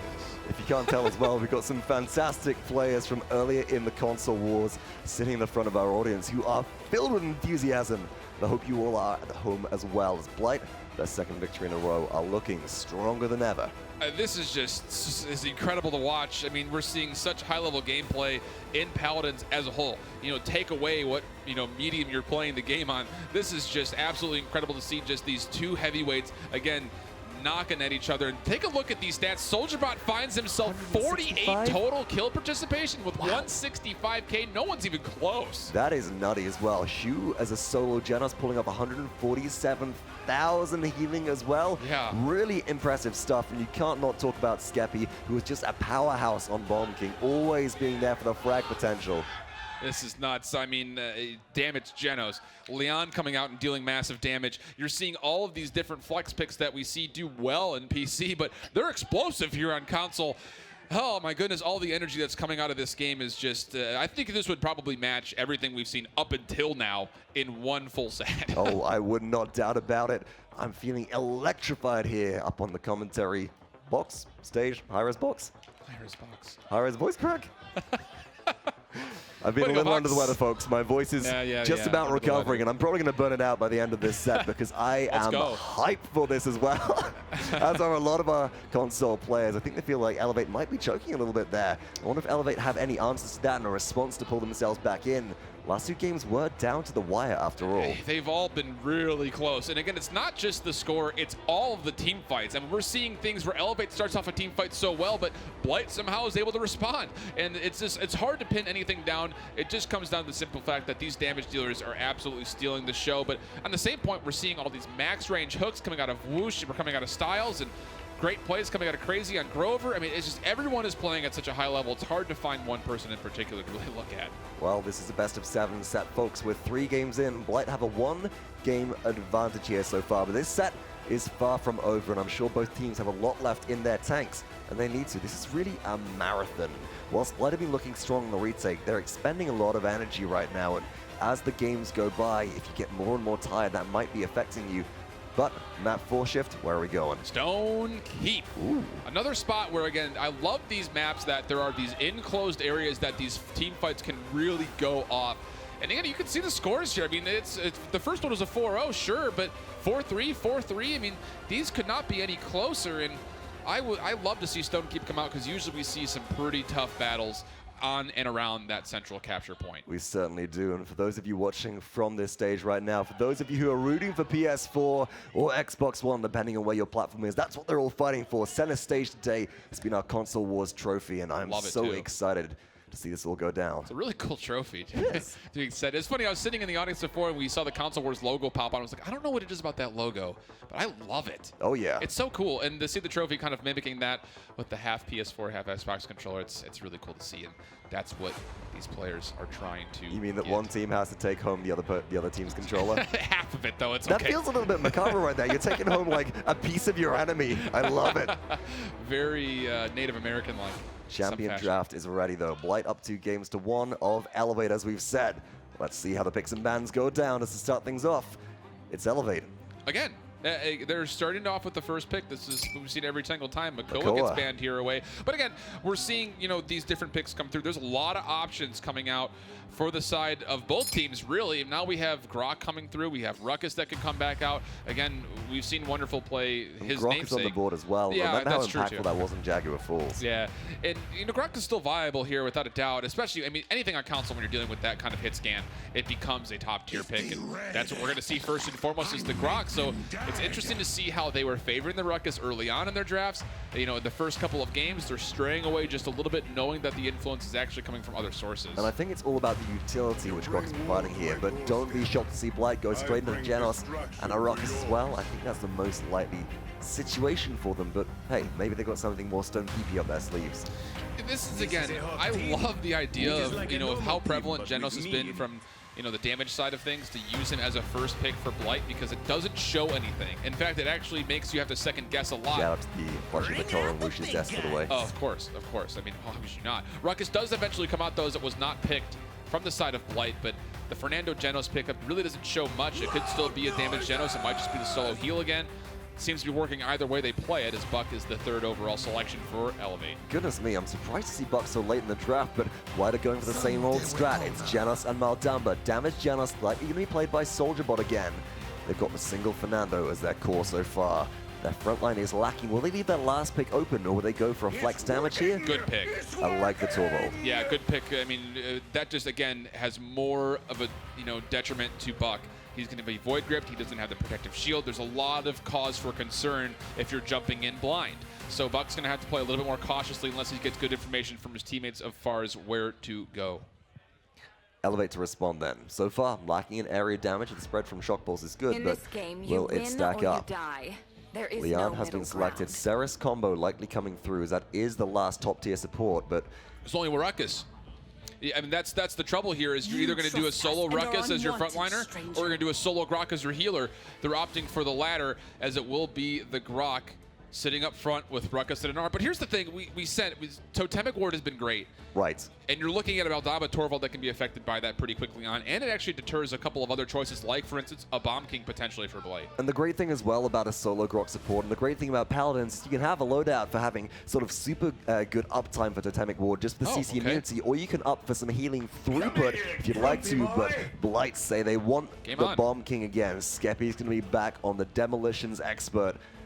Blight look like they have a perfect draft for them. The only real hiccup they're going to overcome here is, again, the Totemic Ward that's going to be coming out from Grok. I mean, Bomb King's influence is going to have to be off the point here. He's going to have to find these battles against Buck on the flanks and Leon in the back line if possible. That's the really big influence here, or just obviously manage and be aware of when that totem is not only just there, but also the 2 seconds that it persists with the crowd control effects afterwards before he can really control that middle point. It's a spicy set of draft shifts. We've got a lot of options up in the air and a lot of execution questions for both these teams. On paper, put these teams in a vacuum, put their drafts up in the air and the stars. Who you give them the edge to? It's hard to say. It's hard to go with a solo Grok and say you favor that team. But I think the Totemic Ward is going to be enough. I'm going to get this one to Elevate. Interesting enough. I think that Blight demonstrating what they've done so far alongside their Genos Maldamba, especially in that combo. And the healing throughput that Maldamba's had so far is going to be difficult to contend with. For me, if Blight can get the early game rolling, they might have it in the bag. But Elevate, they could be very scary and have been so far. It's all going to head down on Stone Keep. All of this vertical elements in these little rooms from left to right. Are we expecting all those team fights in that giant Stone Warden right there in the front, watching over that potential payload push? Home of the Magistrate, as you would know if you've been keeping up with some of your lore quests. And the current client, all relatively standard legendaries so far. Capture points spawning in 10. Blight up 2-1 versus Elevate here. PS4 currently in the lead. Can Xbox One pull it back? That's the question that we're asking. This early poke is going to be super crucial if you're Blight. You need to find shots with this Bomb King and deal some damage to those health pools. And this, I actually like this a lot from Elevate. They're actually going the opposite around the world here, looking for damage from the opposite side. And I don't know if anyone knows what's happening here on the point, though. Inara's already low, and Skeppi does find first blood with the Poppy Bomb of all things. That was a rude slay, but Wxnderful's going in for the kill right now, looking for Maldamba. KRAZYy cleans up Whoosh as well, and Wxnderful from on high, tracking down Genos. SirJamesParker slams the shotgun blast in, and Elevator in full control, 33% and climbing on the objective. And when we talk about things, when we talk about teams, what they need to do, yeah, you need to all have one mindset. Go together, find some kind of a gameplay strategy. That's what we're talking about. Elevate all go through that tapestry room on the right-hand side, that little church area, and they're able to find a flank. Yes, they get first blood on the point against them, but they find the next 4 kills. And look at this, 93%, and really nobody's here to contest as Whoosh falls. Yeah, Whoosh is pretty much evaporated at that point. Fernando a bit too hot for themselves. 1 kill and trade by SoldierBot. Overtime is ticking. SoldierBot does move on and reset it momentarily. KRAZYy getting run down. Forced to reload. SoldierBot, are your jukes good enough? I don't think so. It's unfortunate as KRAZYy's able to find that last kill. Only 2 bullets left in the Star Splitter. Not enough Celestial power there. It will be Elevate taking the first point of 1-0. 2 minutes then and 21 seconds left on this payload push, which is just beginning. Blight where can they hold on this map? What does their composition allow them to do? Is it far? Is it near? High. That's where they need to get. They need to get up high. And of course, this little Abbey area, what we're seeing on the left-hand side, is really important. And the Fernando's able to find that one through. And SoldierBot from a distance, able to find one kill to open things up, but it gets traded away as Skeppi drops away. So 4-4 action. Tempest coming out to try to change things in favor of Elevate. Also, Buck Wild activated as well, chewing through Fernando's shield. Whoosh in so much trouble. SirJamesParker gets credit for that kill, and now pushing into the base. Elevate are trying to round the corner and keep this push up. Dumbo will slither to safety. No, KRAZYy snipes them away, and Blight need to collect themselves here. They're in a lot of trouble. Yeah, the payload is getting closer and closer to that archway, trying to break that base. See the totem right there on point to keep Inara nice and safe and healthy. Now they're putting him right back through. The King Bomb comes up, but not able to find anything again. That totemic ward is so hard to deal with. So is Inara's open guard, with the damage being reduced there from 2,400 from through time and space just to 1,200. Enlightenment comes through though, but no, it doesn't find the damage. And here comes Hyper Beam. Wonderful gets one. OG Comedy responds though, sending StiLes off the edge. It's just a massacre around the objective here. Trades either way, but Blight are coming out on top. Nice focus change from Comedy. He's getting hyped up. You see him yelling, "Let's go," into the microphone there in the bottom right, and feeling it for his defense. Getting one kill with the Hyper Beam and then trading focus for 2 more with that Gauntlet burst. 50 seconds still remain, though, for Elevate to get this push, and they're, again, trying to contest this high ground. Grumpy Bomb's going to be used up and not find much besides a little bit extra time. About 3 seconds off the clock for it. Impasse wall very well used, but not quite able to find Skeppi, unfortunately. I think you've got to be very careful here as Blight specifically. You want the high ground positioning, but you can't afford to be forced off, but look at what that provides. Bomb King is able to throw bomb after bomb after bomb. So much explosive power coming from Skeppi right now, just to dissuade all avenues of entry. Gets quite low, needs to be careful. Poppy will buy some time, and 20 seconds remain. Oh, really low on HP was Ruckus, but he stays alive. Wonderful with the emitter now being popped, trying to force his way forward with the Inara. Tempest also being used. SirJamesParker trying to find the left-hand side. He's going to have Torvald right in his side with the Buck Wild. They have to take him down. That's going to be huge. The Immortal being used just to keep Fernando and Bomb King alive. The King Bomb comes in, but it finds a totem. Oh no, and that's the CC immunity that we talked about before. SJP and KRAZYy clean up shoo overtime is in effect, but what will one Genos do? The payload starts to roll forwards. I don't think Torvald's even going to come out of base, and Elevate get a 2-0 lead. Grok might be the answer. Solo Grok, too, of all things. As you look at Comedy again, he just got that Hyper Beam off. Get Inara, she goes sailing and then changes the focus, able to help take down Wxnderful with one last shot here. As well from Fernando. Yeah, and then again moving through and helping out with the Grok and then finalizing on the Buck. Good play overall. Very good, but not enough for the full defense, and it is objective control that does matter in this game. 2 points up, 2 points to win. Elevate are sitting poised, ready to tie this set up in the 4th game. Look at the itemization as well. You're seeing Wreckers and Cauterizers hitting level 2 for both sides, but more of that on the side favoring the blue team. And seeing a couple of resiliences starting to get invested in. One of those at level 2 for Wxnderful. That's going to be very important to try to get this crowd control off of him. Yeah, it's really the lockdown, I think, that's coming from potentially Torvald. That's going to be a big deal as well, as also King Bomb in those clutch situations. High ground goes to Wxnderful. Hexafire at 87% and climbing. Fernando taking a lot of poke early on, dropping down and jumping around. Wxnderful at 99%. Rolay bring the big guns out. Perfect positioning, zoning out everybody. Yeah, through time and space trying to counter that out, but not really finding much value. It is Skeppi who did fall earlier. Now with the Enlightenment coming out, Whoosh also drops away, so 57% now still charged up for Leon, who's on an 8 streak. Blight trying to force their way back in, but Torvald also drops away. SoldierBot forced to kind of see his friends fall around him as he stellar wins backwards, trying to keep Dombo alive, but he also falls in a staggered fashion. Just can't move. They're being pincered between Grok, being pincered between Ruckus. It's too much damage coming from every direction. 69%, excuse me, 78% and rising now for Elevate, up 2 points. As we have said, Blight have got to find a way in, but how can you do that when you've got no health left on your front line? The answer is you can't, and that's exactly what goes on here as Elevate finds themselves a 3-0 lead and trying to chase down a couple of kills. As you mentioned, a lot of low HP pulls for Blight, not able to convert any kills on that chasing is neither the Buck nor KRAZYy playing Leon, so it will just be both teams kind of repositioning themselves for the defense. And so far, Elevate starting to get this push rolling again. They're sitting a lot of ultimates. They're getting their charge up, and we saw at this point previously, Tempest used just to keep the momentum in their favor. How do Blight stop that from happening this time around? Well, they got to stay alive first and foremost if they want to have a chance of defending, and that could be the case as both SoldierBot, Whoosh, and actually Wxnderful finding a third into Skeppi. So big plays there, as that wasn't even on the back end of a Hexafire. It was just a seismic crash and the Tempest being used in reaction to Fernando getting out of position. And oh, what a big stagger there as well. Comedy also dropping on the upper area, and Wxnderful's looking to drop these stairs back into their favor as far as the position goes. Totem goes down. Wxnderful to the high ground. Starts by throwing out the missiles. Fernando's trying to provide some shielding, and there is a Grumpy Bomb around. Does get a big stun coming through there as well, and Immortal keeps them alive. Buys some time. Here comes a King Bomb. Will it get the damage? Whoosh cleans up one. Hyper Beam should buy some time, but we're so close to conversion, and Comedy will get a double kill here, but is it enough? Oh, Hexafire trying to come out as well, not able to find much as far as damage goes, but hey, Wxnderful's still alive, able to find two actually as everything goes through. There's a third coming through straight, a double kill fashion. It's a 1v1. Genos on Ruckus, and never thought I'd say it, Genos takes that one back from him. I can't believe it. That was just down to the last respawn, and SoldierBot is there in time. 53 seconds remain. Shift. Blight are down to the last couple of yards on defense here. How can they hold?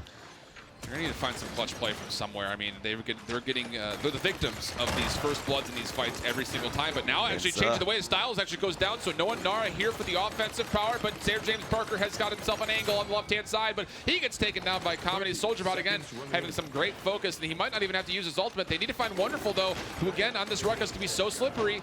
SoldierBot just trying to contest and Lightning comes out. KRAZYy will find it. KRAZYy gets the double kill. And it's madness out in here. Up to the high ground. Valor comes out. Whoosh throws the shield up. The respawn from Bomb King is coming through. Grumpy down, provides some zone up to the high ground, but it's just not enough. Elevate, push it on through in game 4, and we're all tied up at 2-2. This is the game that we've been waiting for all tournament long, all weekend long. This is really one of the biggest true tests of two colossal giants facing up against each other. And what a better spot than here on the Console Wars PS4 versus Xbox. Such a fantastic stage, such a fantastic setting here at Hi-Rez Expo 2018, presented to you by INAP as well, and it has just been an electrifying atmosphere in this room all day long. Shift. We've seen such great matches on the PC side of things, and what a way to follow as well. I thought that nothing would be able to top that Na'Vi versus G2 set, and boy was I proven wrong. Yeah, I mean, this is looking like it's going to go the distance. I mean, both teams now making this into essentially what is a best of 3. Tied up 2-2 through 4. 2 is also the magic number. That's what they're going to need from here to capitalize this through. I'm trying real hard. Did you see the gears turning when I was doing that? Oh yeah, no, I have a rule tough. From ESL long ago. Never. Don't do math on cast. It does not go. You can do it if you're adding, like 10 or 20 and something. Sure. But don't do math on cast. Okay, I'll make sure Maybe to keep you that have a calculator or your cred. Here's some math here for you though, as the team statistics are coming out. And Blight actually finds themselves a lot of damage throughout this. And again, a lot of objective time as well. Yeah, a lot of objective time as well. And again, you just take a look at how close these matchups are between both teams and how one is able to kind of toggle and vie for just small positioning things. And it's just been really a hot and cold match. That was a 4-0. I mean, Elevate really dominating their way through that map in particular. But the rest of the games, 4-3s, and with the exception of the first game of 4-0, I mean, it's just really interesting to see Elevate kind of sticking with it and not really giving up in the face of what was a tough last 2 games. It seems to be like Grok was really one of the issues that we actually ended up having there, Yeah. Twice in a row, when Elevate has taken the advantage, Grok has been on the table. They don't seem to be able to deal with the CC immunity. It's twice in a row that they played Bomb King into this totemic ward Grok, and the value of that is nullified so much in these situations. Yeah, and nullify is also a keyword. I mean, considering that we saw, again, probably one of the most hyped up nullifies I've ever seen on Frozen Guard earlier, able to stop the advances. And look at that trophy. It's a cool idea. I love it. I love that. I love it. I don't often see these things before we come into the actual arena, into the actual stage, so I get to be there with the crowd and part of the audience as we see the reveal for a lot of these things. And I want to take that home. I would not be mad about taking that home. I was gonna say, you're probably, what, are you gonna steal it? I might have to fight 10 hungry players right now. We do have some knowledge coming through. The 5th match is coming up. No break just yet. Map 5 is Bright Marsh, and we're going to another very Grok-centric map. But yeah, it is. I really doubt it. The Blight is going to let that through the bans. Here's the other thing too: is you look at all the other power picks that are coming out, throughout this entire set, and all of them do well on this map. So this, again, saw a fair degree of success with Sky. Didn't win the game, but did see the Sky come out in the previous. I'd be excited to see Sky come out here too. I mean, she is definitely an option for Bright Marsh, but you know what I want to see? What's that? Tyra, Firebomb control of that close quarters point. That'd be fun to see. And again, you mentioned that even the players were saying that they're a little surprised that they haven't seen Tyra as of yet. But I guess, I mean, it's one of those characters that they see probably a lot when they play up and queue up in game. But at the competitive level, there are just probably more viable options to help out with the entire team fight, at least Apparently Janus right now. Color me surprised, Vox. I have no idea, but apparently it works, and I'm not mad about it. Not entirely mad about it. Not at all. Once again, champions of the realm. It is tied up 2-2 as we get into the champion draft for this map here of Bright Marsh. Game number 5 starts now. Moving into draft as we have Makoa banned away. Again, that seems to be the new favorite to go. And Grok here, you mentioned how strong he is. He's Talus is open. Yeah, for the first Talus time is open. this set. Yep. Yeah, that's going to be huge to see if, yep, and call it while you see it. Why don't you? Vox as first pick, Talus coming in for Elevate this time through. And the big question, I think, you know, this is going to be a true test for Blight as they go into this 5th map. But do they change it up to try to deal with Talus, or do they just kind of try to hope that what they've been running is enough to work? I think it's more difficult to run what you've been running all the way through. Now, Torvald has been taken away. You're not going to see this Torvald-Talus combination, which I think is a very wise decision this early on. But looking back towards it again, I don't know, it's tough because so much of the draft of Blight has been able to really depend on getting a large healing throughput from Janus and Maldamba. But if Talus is running Antediluvian, that's an early game presence which Elevate will have. It's Cauterize 3. And now they can potentially combo as well with Ruckus being brought on. They could bring Brand on as well and deny Blight's strategy very well. Now, this is tough because Talus and Ruckus, great, as you mentioned, at spreading Cauterize, but they're also good at picking up Wrecker. Fernando also coming in, so you have Antediluvian, you have Brand. That's essentially, if it's at level 4 in their loadouts, maybe we'll have to take a look early on to see if that's the case. That is essentially two different instances of Cauterize 3. That's huge. Might not be true though. They're going with Maldamba still. And maybe if there's enough split focus from Elevate, if they can't, or they're trying to nail down just one target, Blight can keep the rest of their team alive. And Buck as well coming through. So we're going to see some Skeppi Buck from Blight. Yeah, and that's, again, this is, I'm really excited to see this match just simply because Blight is going to be forced to really pull out their comp in response to what we saw was absolutely dominating both scenes yesterday in the Talus. Saris also coming out as the support here, so with the Grok being gone and, of course, Janus and Maldamba being picked, that's really the only choice. Oh, Drogo's as well, and that's a nasty combo. You got Fire Spit Salvo into a Convergence as well, with Talus applying anti-heal to everybody, maybe some big old Scorch Fireballs. There's a lot of Wombo combo potential on Elevate. Blight, they're lacking a little bit in damage here for me. They've got Janus, sure. They've got Buck. They're going to bring the Inara out, and they're going to get some sustain going on here. And we know how strong Inara is on Bright Marsh, of course. How are you feeling about their overall composition? This is a tall task for Buck, flat out. I mean, Buck and Janus, I can't leave him out of the damage conversation. How dare me? But Buck's going to have a really tough time. You know, he's got to deal with a very mobile Talus, not only because he's really quick on the ground with those little monkey feet of his, but he's also got the room of travel to get back and forth. And then Drogos as well has a lot of area to escape vertically just by thrusting around corners. So Buck's going to have a tough time. He's really going to have to be the all-star standout performer for me as I look at this. What about for you, Vox? I've got to agree with you there. You know, where's the damage otherwise going to come from? And Inara sure is going to do some disruption with maybe their Waters Field, especially if it's a treacherous ground. And honestly, in this situation, wouldn't mind a treacherous ground Inara to be able to at least block Saris out of shadow travel potentially on the objective, lock Drogos down out of the air, you know, keep some boots on the ground here. But as we head into map number 5, mess with the scout, you get the horns, what Elevate say.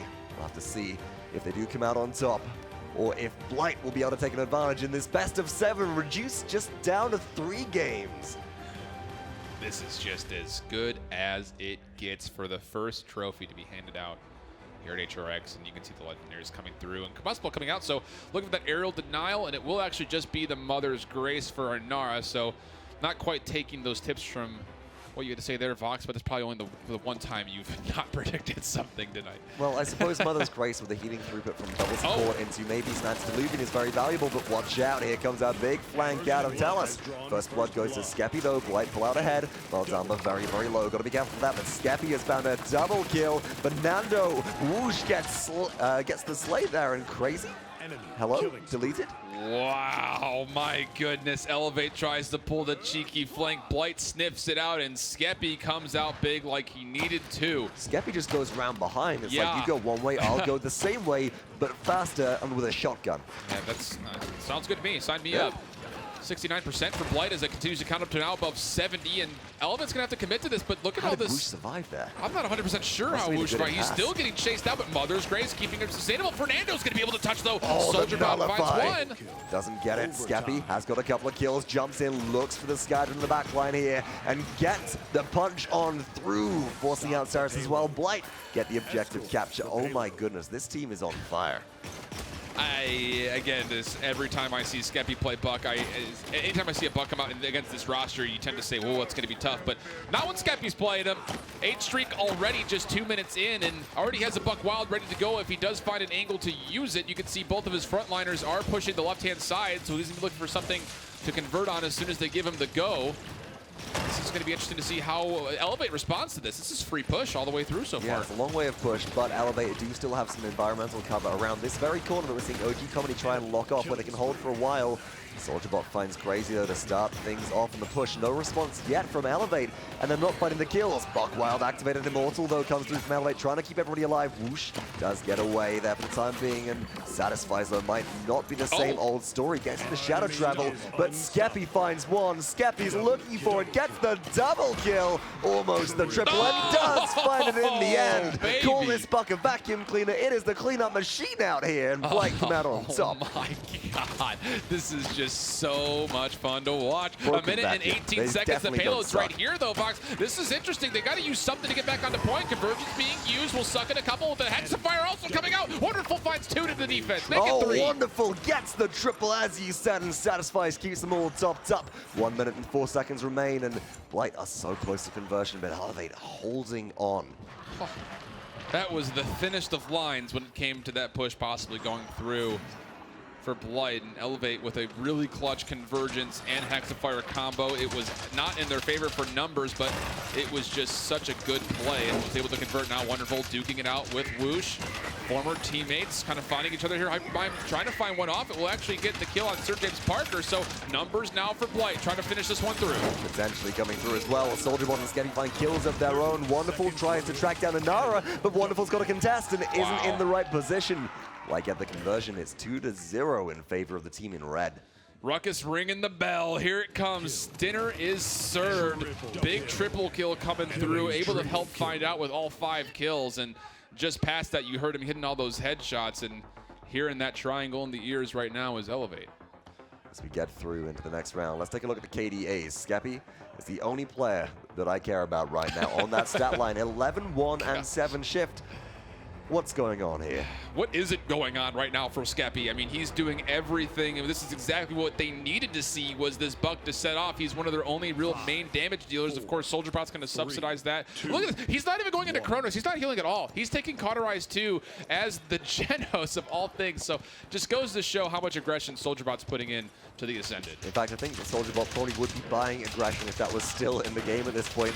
Wonderful, gets some early capture control. Got to watch out for the impasse wall blocking off the retreat there, however. But I like that Elevate aren't just diving on into Blight this time, and now they're looking for the engagement. 1 kill goes down. Here's true power, locking down somebody, anybody. KRAZYy gets 2 in a row. SirJamesParker finds qtshoo as well. 3 kills total for KRAZYy, and that's all in Elevate's hands. You would never think that these team fights would be as close, or actually flip that. For the team that's down, they would be dominating as much. Being down 2-0 early with not a lot of time off the clock, there's not a lot of itemization in favor of them. Now KRAZYy has a nice left-handed angle trying to move forward, but the Overpowered will only shoot through health. But regardless, the capture boost was enough to get them that point for essentially free. 2-1 the score. Elevate looking to tie it up. Oh, this is going to be a tough push, though. They got to fight all the way through Blight's defense here. And Blight, they've definitely demonstrated that they're not afraid to use ultimates on defense just to keep momentum in their favor. Buck Wild is currently active. Satisfies. One more shot will do it. Forced into shadow travel. No more healing for Elevate here. And Blight are looking for the kills, but there we go. They're starting to flow. Yeah, but SirJamesParker's got something to say about that. Make that 2 shots, a little double kill for him. One of the last ones left alive. SoldierBot will change his focus, find him. Skeppi looking for Fernando, last one left alive, and SoldierBot again cleaning it up. So although SJP made a go of it with 2 nice rockets, SoldierBot's got something to say about it with 2 of his own. Back and forth, and round these 2 teams go. Skeppi saved with a fraction of their health left, getting out of dodge in just enough time, and the double support will get them topped up very quickly. 1 minute and 34 seconds to go. Elevate need to find a way in, but they're down their rockets right now. Must wait for that respawn to come through unless they manage to catch a member of Blight. Very out of position, but conversions might force them out of position. No follow-up. Where's it coming from? There wasn't much that was hit with that. I mean, all of Blight was pretty much spread apart, and now right into the face of the Saris goes Skeppi, able to find a double kill, turn up the train, not able to find the third one though. SoldierBot will try to clean up what's left over. A minute and 8 seconds until overtime, and Elevate's having a tough time staying on this payload. Yeah, even though they're losing members, or Blight are losing members, they're finding kills before they do. Wxnderful gets stuck running into a wall there and does end up going down. You can see how elated Blight are feeling at all of that response. 50 seconds remaining, a lot of defense ahead of them, but so far they've held steady to all of Elevate's threats. And they really haven't looked like they've stumbled or even stuttered whatsoever in this defense, and that just goes to show again Blight's resiliency to make sure they're staying in it. True power coming out will find Buck, but he will actually, oh, a nice mid-air shot there from SJP. I thought the protective shield would be enough from Torvald to keep him alive. Not the case here. Immortal being used. Salvo coming out right in front of Whoosh, but his health is low, and once again the shield comes out, sitting on the gourd. Is it enough to keep him alive? The answer looks to be no, as Wxnderful finds the kill. And protection just not enough in that situation. SirJamesParker looking for the frags. What's this behind the... Ooh, a tasty Janus. Wxnderful picks up a second kill in a row. Up goes the fire spit, down goes the Buck. That's a lot of damage and a big slow out of net shot. And again, it's back and forth, trade for trade. The respawn proxy advantage going to Blight at this point allows them to get back to the payload. We are in overtime though, and they do have a numbers advantage. Skeppi's so good at finding the supports and the low flanks. I mean, that's just a runner travel used for the passive yield that comes on the back end of it. Skeppi finding that kill, but Comedy does fall. The Torvald for Blight down. Through time and space could be used. A lot of low health pulls not even needed. Skeppi is just bouncing from target to target, and SoldierBot's calling out who he's got low. Satisfies will be the next one. That'll be double kill coming out. My goodness, Genos and Buck are holding it down. And Blight are sitting now on 4 ultimates all charged up as we get ready for the next round of competition. 3-1 leads the scoreline, but SirJamesParker was doing such a great job at kicking a lot of these fights off with multiple multi-kills. Yeah. Just finding everyone he needs to, and that was a nice little toggle for just the 2 shots for 2 kills. That's exactly what you like to see from good mechanical Drogoz, and showing it off here on consoles, SJP, as he tends to show things off on literally everything he seems to play. Damage charts coming up, Buck in the lead. Ruckus not too far behind, and again, the Genos and Drogoz rounding up the 3rd and 4th spots. Getting ready then, pushing out. Blight need 1 more capture to secure this. They do have 4 ultimates available, but Elevate do have convergence for the combo with Drogoz if they find a way to use it.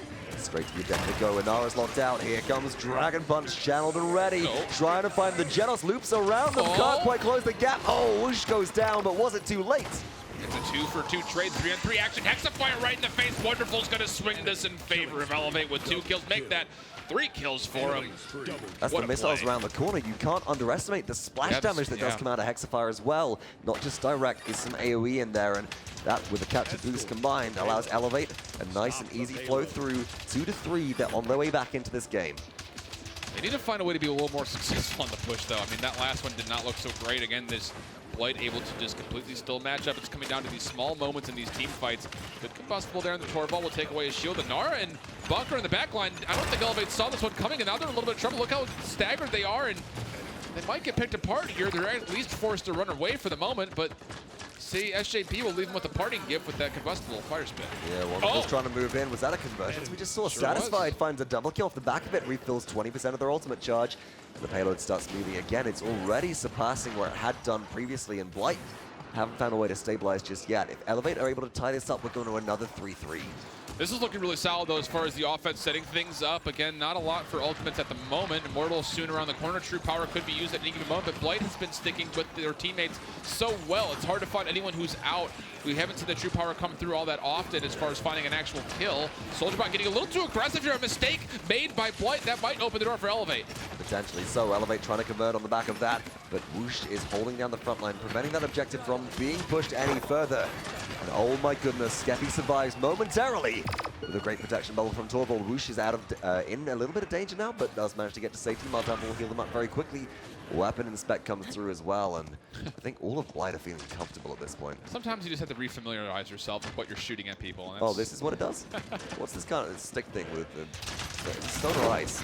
53 seconds until we get to overtime, and again, it's Blight all on defense, looking good. Skeppi jumping to the back line will drop with the buck wild, but he dropped very quickly. Able to trade out one for his life. SoldierBot finds a second, looking for a third, but it's trades left, right, center, back and forth as we have 3-on-3 action. Nobody near the payload still for Elevate with only 35 seconds left. I feel like you're going to tell me the Konami code at some point with all directions they're going, but Elevate haven't found the secret cheat right now to let themselves get on through. Blight are holding them at bay, and with 27 seconds left, I am looking for Elevate to find a way through, find a crack in the armor. That early pick onto Buck previously was good, but Skeppi keeps on finding kills in trade. They all are. That's the thing. That's why this game is so hard to tell who's winning, because it's one gets picked, the person who does the killing gets killed himself. Although not the case here, as Skeppi gets himself a protective shield and runs away after he gets SJP, but SoldierBot in a little bit of trouble, and it looks like Elevate will be able to touch for an overtime at the least. Nice shield here from Fernando, but the numbers are just falling left and right. Yeah, and it's Blight ultimately that do hold the numbers advantage. They get the kills they need to. Overtime ticks down, and no contest. Blight defends successfully, 3-2 on the scoreboard. 12 minutes into this game, we're getting into a slugfest here. Elevate need one more capture and a conversion, or 2 captures in a row to win, and that's an uphill battle for consistency. This is just incredible to see SoldierBot pushing through. I mean, no fear whatsoever, really, for any of these guys. We even saw it come out of Comedy and Whoosh. They're 2 immobile frontliners pushing forward to help out Skeppi when he could have just jumped away, but it was in a bit of trouble. That's exactly the peel that was needed. Again, that commitment to help out your teammates and just put on the forward momentum can be so, so clutch. SoldierBot here waiting for an opportunity to strike. Items are coming out between the two teams. We're getting into late game right now, which means that all of those offensive items are coming online. The defensive ones are starting to fly. We're getting some utility min-maxing coming in now. And speaking of min-maxing, Elevate have the maximum utility from their ultimates. What will they do to take control shift? They need to find a way to get to the point first and foremost. True Power comes out, and that's going to be enough to trade out. Again, a kill for a kill. Skeppi falls apart. Immortal on the point. Now Adar falling low will drop away. Wxnderful finding that kill. KRAZYy now in pursuit of Meltama, looking for some shots, but gets stunned. Oh, that's big trouble for KRAZYy right there. Wxnderful will find one. qtshoo outboxes the Skadron as Maldumba. That's one heck of a play. An Elevator being forced back 1 by 1. 55% on the objective for your team in blue. Hexafire convergence. Wxnderful finds 2 in a row. StiLes as well. Skeppi trades out, but Wxnderful gets the triple kill and Elevate retain control. Wow, the Wombo combos are so real in console world, and 96%. Nobody from Blight's going to be able to get there. We have ourselves a tie game. Can we continue to see this Elevate magic? They have yet to really be very successful on these pushes, though. They need to find a way, again, as you mentioned, that chink in the armor. Find a way to open it up. SoldierBot's not going to let that happen, though, as he finds that first kill. Well, you see, it's a little different this time around, Shift, and the main reason being Elevate can win off a successful conversion. They can throw ultimates at the wall and try and make them stick. They couldn't do previously because if they didn't get the conversion, it would mean you're down in an ultimate deficit on the neutral capture point. We know from teams like Virtus.pro who pride themselves on ultimate economy management how valuable that is, but SoldierBot finds 2. Skeppi takes out StiLes, and wow. Skeppi, the king of the BM here today. Can we get Skeppi down the game attack change? After. Skeppi BM, bring the B back from Valencia. Back from Valencia. Wxnderful in a tough spot, the nice in-pass wall there, but through time and space, able to find one to counter this one out. Again, it's just trades all over the place. I feel like the stock market here in Paladins world is just open. Cryptocurrency? Is that the name of the game right now? Must be. What are they trading in?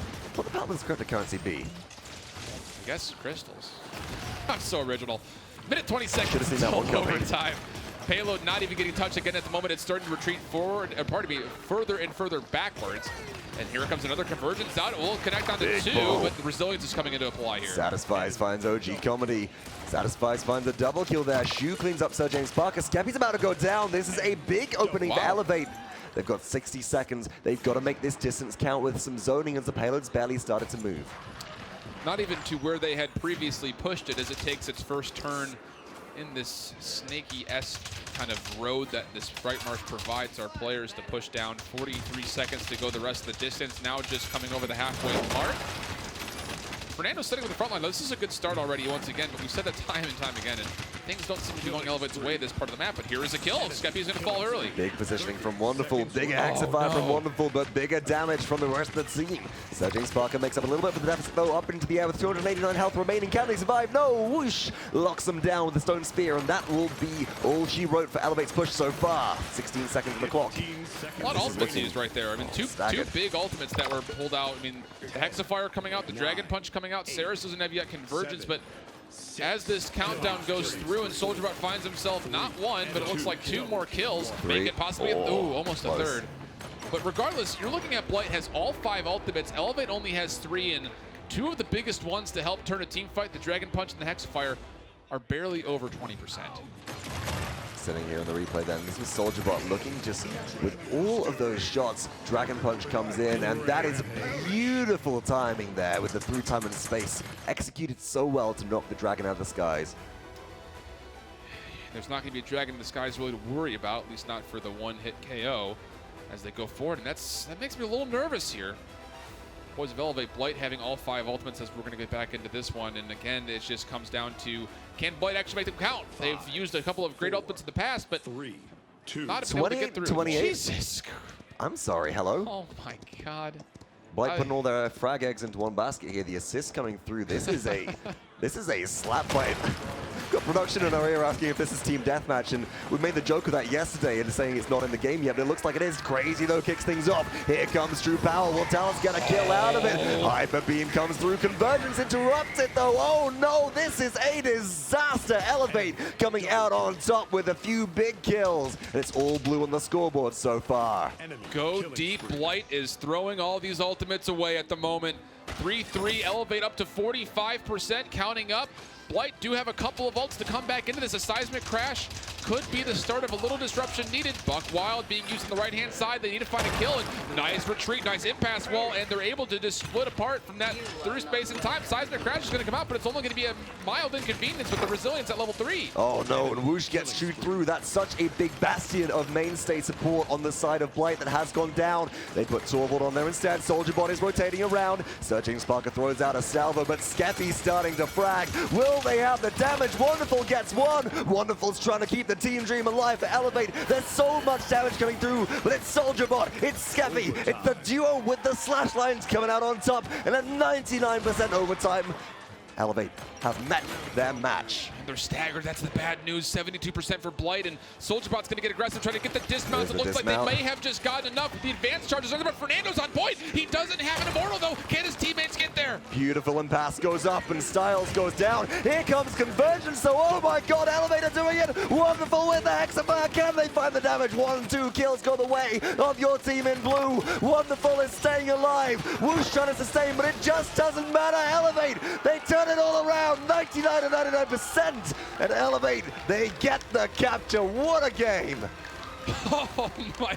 Keep your eye on the Fernando. He snuck in that backline. I didn't even see him, and I was looking for somebody with the blue outline to get there. That play mandates the boost spray. Oh my Peekaboo. gosh. Look behind you. If you're watching this from your hotel room right now, get into an Uber and come back. Oh yeah. This is incredible. Got a couple of seats left out in this little expo stage here. Come through to the ballroom. You're waiting around. This has been such a delight so far, and I cannot wait to see it continue. 1 game down, this best of 7 reduced to just 3 remaining games. Now 2. And this is just, you talk again about these frontliners that can be used as damage, these supports that can be done as damage, but again, you go back and forth to how Wxnderful is able to maneuver this ruckus with such low HP and then hit these massive ultimates that are turning games around. Right there at the end, you could see it. He's the reason that they get this point back at the end, and you just see what he's able to do, how he's able to maneuver. I mean, he's looking for targets, able to get that last splash rocket you mentioned for that triple kill. It's insane to see, and it's hard to, oh my God, this moment. That's just a silver platter. My jaw dropped when I saw that Convergence. So many low health enemies on the side of Blight. Wxnderful just has every opportunity there. And look at this as well. Dodges the Hyper Beam coming through, re-engages, Convergence to follow up, I think, if I'm not mistaken. No, just the double kill there, and that's enough. Yeah, getting 2 to 3 kills is definitely more than enough. And I can only imagine how these fights feel for these players up there. I mean, my heart's racing, and I'm not the one with my thumbs on the sticks. And oh, mine's doing laps around my chest right now. Good gracious, man. I can't believe doing Beating this. hard, the blood's flowing, folks. Already here, up on stage. Blight are one game away from being your 2018 Console Wars champions here at Hi-Rez Expo 2018. Elevate, though. Excuse me, Elevate. Blight, they need 2 games to pull it back. Yes, they do, and don't rule them out. I mean, again, this is a team that was down 0-2 in their semifinals, and they found a way to come back. I think the question as you look at these drafts just comes down to, if you're Blight, if you're Elevate, what do you think is having the biggest impact on the opposite team, and just ban it. Doesn't matter how viable it is on the map mode, it just seems like all of this is just coming down well, to... You leave the Talus open, and the Talus does Talus things. You leave the Grok open, and the Grok does Grok things. Exactly. It's which is the lesser of all the evils. You need the Makoa back, honestly. I want to see Blight get that back on their team. Yeah. That's being banned out consistently. If Elevate have first pick, they'll take away Makoa. You're forced into either a Grok ban or a Talus ban, and Elevate will take the other. Blight had the opportunity to go for the first pick, first ban here if they choose to on the next map of their choice, and I think they have to go for that position. This is just, I mean, it feels like Pandora's box we just stepped into, just a world of horrors. Every champion having just Pandora's Xbox. Incredible. Fox. Any opportunity. I you know me by now. I should have. I expect these things, really. But again, it's just everyone is doing just an incredible job, champion-wise, player-wise. I mean, we even saw that one moment. We haven't said Shoo's name much. He's been doing all of that incredible healing on Maldamba. 1v1 to full and he health. 1v1 the KRAZYy, who, again, that full HP Talus you mentioned. It's just. I wish I could watch all 10 players' perspectives at one time. Oh, same. That'd be quite a bamboozlement of screens, though. I'm sure you can. If you run around fast enough around the back of the stage shift, you know what? I'll hold your mic if you want to go. Yeah? This next game, yeah. I haven't limbered up for that. I'll just stand here. I need to do some stretches. Keep them thumbs limber as well, players on the stage. We are going straight into the next map as far as I'm aware. Getting ready for this to roll. It is such an exciting time here at the Console Wars, and I cannot wait to see how this all goes down. The 6th map is Fish Market, I'm being told. We're going fishing. If we don't see a Makoa here who's going to hook some players out of the drink, well, or into the drink.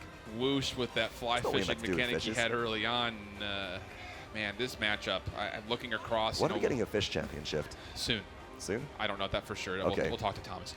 But it's funny because I'm standing here and we're looking across all these different names, and to see the names Whoosh, Skeppi, qtshoo, Wxnderful all pop out, all of them playing on the same team in Valencia where they absolutely stomped their competition, now faced up against each other, and I'm sure K-Cam's watching saying, gosh, I wish I was still a part of this. I hope K-Cam's watching.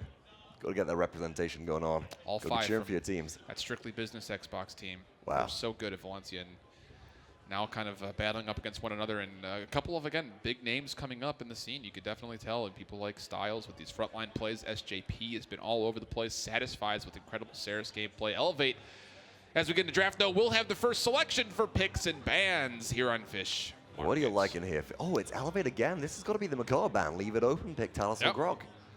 That was, again, it's been keys to their success as of recently. But taking their time with it, at least until, of course, I decided to start talking about it, and then Makoa gets banned away. So, Blight, Talus or Grok? Which one is your Grok?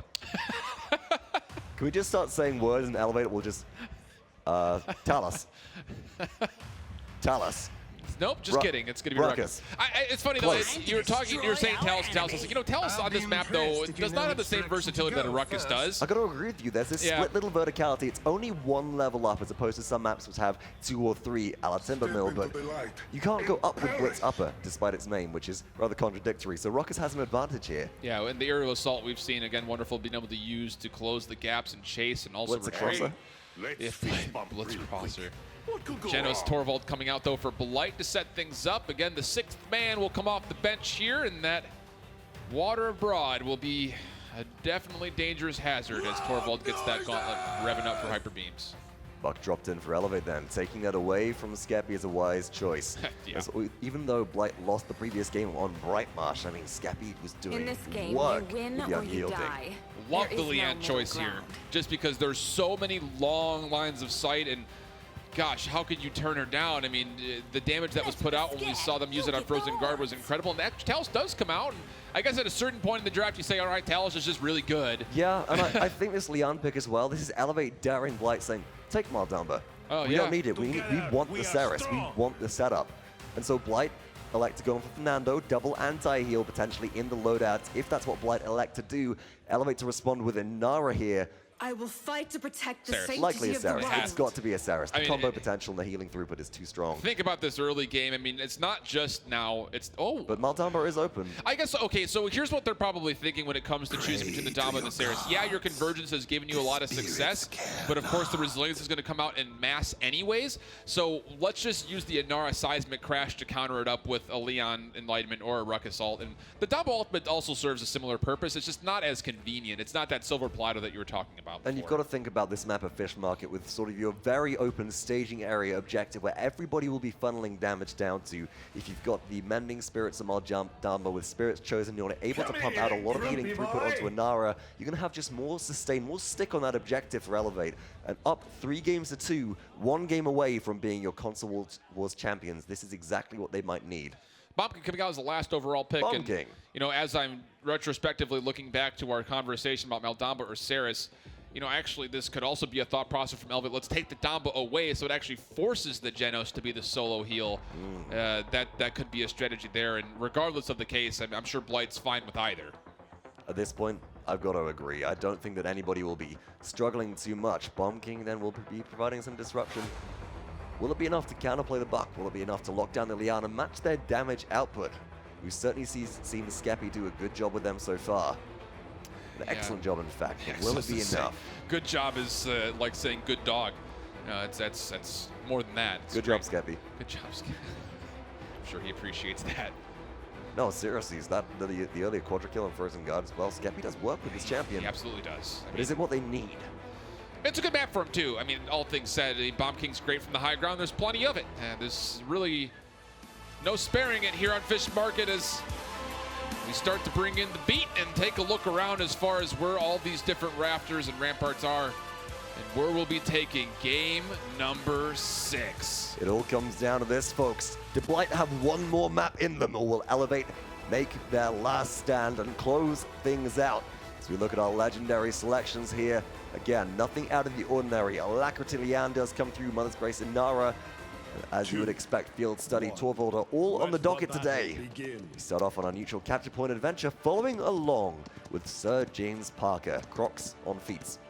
Yeah, and Not in looking hand. for the... Hopefully not in hand.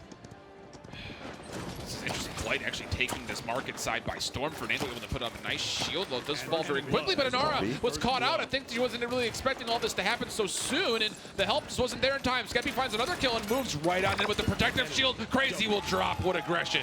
Wow, what a ton of damage coming out of Bomb King. Whoosh as well, the afterburn kill onto Wxnderful, and Blight have already started to get some chip capture. They're rising upwards. Now they're looking for some zoning, and SoldierBot can zone so well as StiLes here with Rune of Travel very, very safely. Yeah, absolutely can. He's got 2 frontliners. Actually, the whole team is here with him. As Genos will just be trying to get that long distance heal with that Astral Mark. Good impasse wall will make Fernando's life a little bit more difficult as he tries to get around that ice wall. And he'll do so successfully, and that'll be a capture as no one's able to even come close to touching Blight with a successful zone, although they will get picked up a little bit here on kills.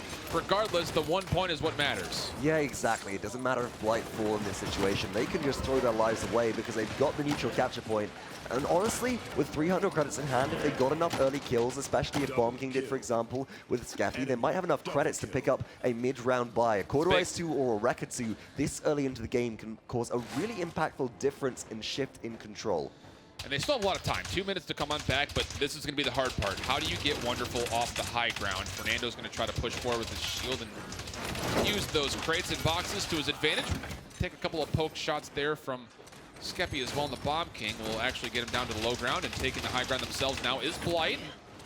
They'll come back to this payload. Again, hasn't moved very far, so they'll start essentially from square one. And at this point, it's just a poke in the chip battle. Wxnderful will engage further forwards, but you've got to be careful of the overcharge coming in from Dallas. Speaking of damage, speaking of things to be careful of, though, massive setup from Skeppi with King Bomb. Double kill for BK, 190 health remaining. That'll do it, and that opens up the path for a push here for Blight. Oh, and Skeppi's still getting aggressive, actually. Comedy finds the kill on a Wxnderful, and good help, good pairing up as they start to move forward. I like KRAZY's decision to run away. Yeah.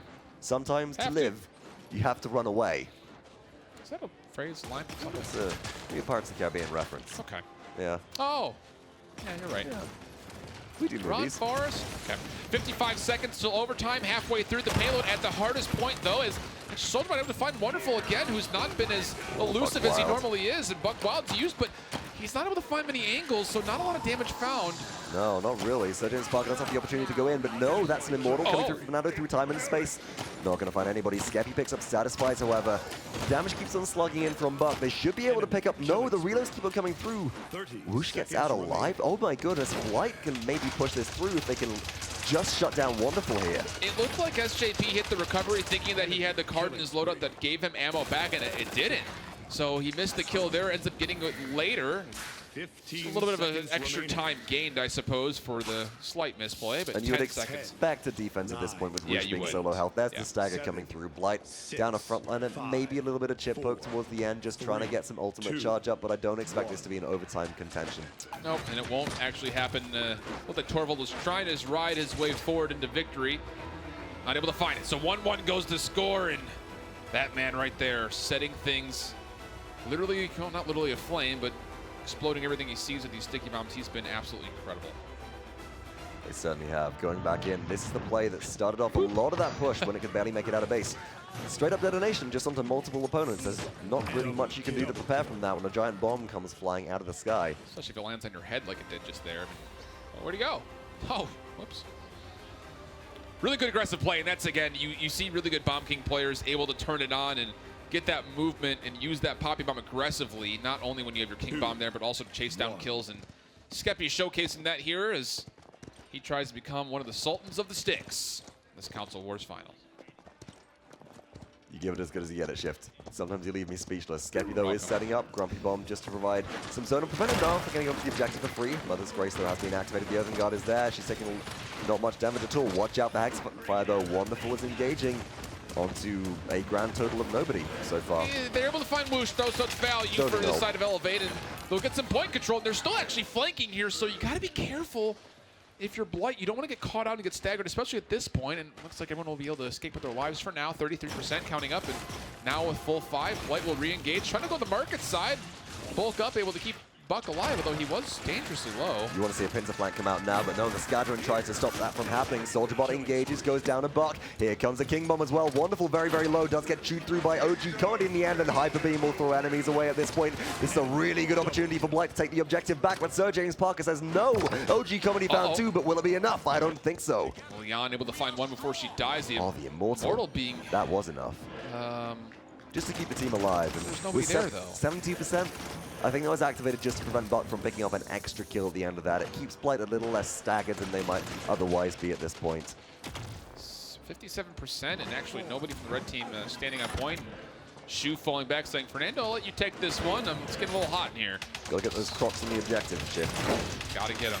84% now for the team in red. Wxnderful going to recommit. No Hexafire here for the Ruckus player, but again, he continues to dance in and out, and they're able to find 1, make that 2 as SJP finds those kills, and Lightman could possibly be used here if needed, and it's probably going to be needed, and here it comes, able to find 1 into SoldierBot. Oh, but not able to touch in time was Damba, so it's actually Blight taking this point right underneath the nose of Elevate, who finds those 3 straight kills. That's what we call tunnel vision, Shift, just turning around, making sure you lock down the Squadron, getting the kills, certainly, but not paying enough attention to the objective, not getting the crocs on the point. Do you think there's any of those crocs in the water over there? Potentially. Okay. Or Just floating down. curious. Well, I mean, if you go fishing, you always pull out a shoe, right? Something like that. At least I know I do. So I'm I've able to never find been- 1 I've onto never been outside. SJP. Looking to move forward again. This is what you want to see. 5-on-4 action. Skeppi trying to get aggressive. No Poppy Bomb as of yet, but he's got a lot of targets in front of him. He does decide to get aggressive, and he's got his team with him. Nice for him to travel back. Wxnderful also falling in staggered fashion. Aldaba slithers aggressively, and he'll get taken down by Comedy as well. You know, I really also love the Poppy Bomb from Skeppi there, just to ensure they have the verticality to throw out Grumpy over Inara's Impasse, provide a bit more cover, and now Blight is starting to get their push rolling.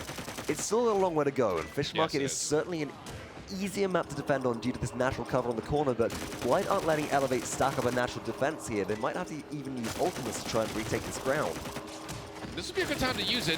Just under a minute 20, so we get to overtime the payload again on the bottom side of that slope that is very difficult to overcome, and now through space and time. Not able to find much, and SoldierBot actually falls away. Hexafire is being channeled up, but Not yet, actually. It looked like he was about to pop it. Didn't need it as he found Skeppi anyways. Yeah, SirJamesParker is bringing plenty of damage and certainly enough to clean up the rest of this team as all the Blight do start to fall back and Elevate move into a position where they can start some forward zoning again, especially with this Ruckus who's able to dismount consistently. That's exactly what he's looking for from the side ground. Again, not the greatest accuracy at range, but enough bullets in the chambers there for Wxnderful to find 2, 3, maybe even a 4th. Yeah, 4 dismounts, so mission successful as he retreats back to base to report back in with the boys. As the value area sold as well, extra advanced charge means you can get back. Wxnderful still slightly too far forwards, does retreat to safety behind this tree for the time being, and this is the natural cover I was mentioning. Elevate are able to hold very, very well here. Blight have a difficult time pushing through. And it's just not easy to get an early pick onto somebody like Inara unless you can throw them away. Here comes the Hyper Beam, but nobody goes off the map, and SirJamesParker finds SoldierBot, so that ultimate will gain nothing for Blight. Oh, but Skeppi able to find Inara. It's a big pickup, and there's actually KRAZYy falling as well. So possibly an opportunity, true power coming out, but are they able to find anything? And it'll be Wxnderful dropping a double kill for SoldierBot. Make that a triple kill as he takes down SJP. There's nothing but wide open pastures in front of them, and Elevate has to get on those mounts and just go right into contest this. That payload in overtime is getting really close to coming all the way home. Anybody you're going to kill early, it's got to be the Scatterer that has true power available. Look at that damage. Hexafire from Wxnderful comes in. Dread Serpent as well. Wxnderful, KRAZYy, sSatisfies, finding it. Can they do it? It's just OG Comedy, and they don't have enough damage. I can't believe it. Wxnderful does it again. How? How are they doing this? There's no reason that should have gone through, but the Hexafire gets revved up, the Dread Serpent comes out at the right exact second, and it holds onto the defense. Here's SoldierBot's great double kill, true powering in, and also finding a nice blitz upper kill, and then finding that last little bit. That, I thought, was going to be it, for sure. I mean, it was literally an airstrip just lighting up, saying, all right, take me home. Wxnderful, closing the door, locking in. Just saying tonight, you know, I kind of really want at some point to have one of those giant big red buttons on my desk that is mapped to my ultimate in Paladins. Wxnderful seems to have one of those. It's the panic we gotta go button, and everybody just scatters. Now, how big is the button? How big does the button want? Do you need it to be? Step away from that. Here we come back 2-2 the scoreline. As big as you want it, Shift. Coming down to round 3. And it will be, once again, this high ground really being contested for, although SoldierBot actually has got a nice in position under and possibly back up as Skeppi and Fernando are trying to hold down StiLes, and they're going to do so rather successfully as SoldierBot cleans it up. That makes it 2. Oh, through time and space, does not get the kill, but after SoldierBot finds a quick double, Wxnderful will provide some disruption here. Could go big, potentially a lot of low health members on Blight, and Wxnderful is starting to clean up as well.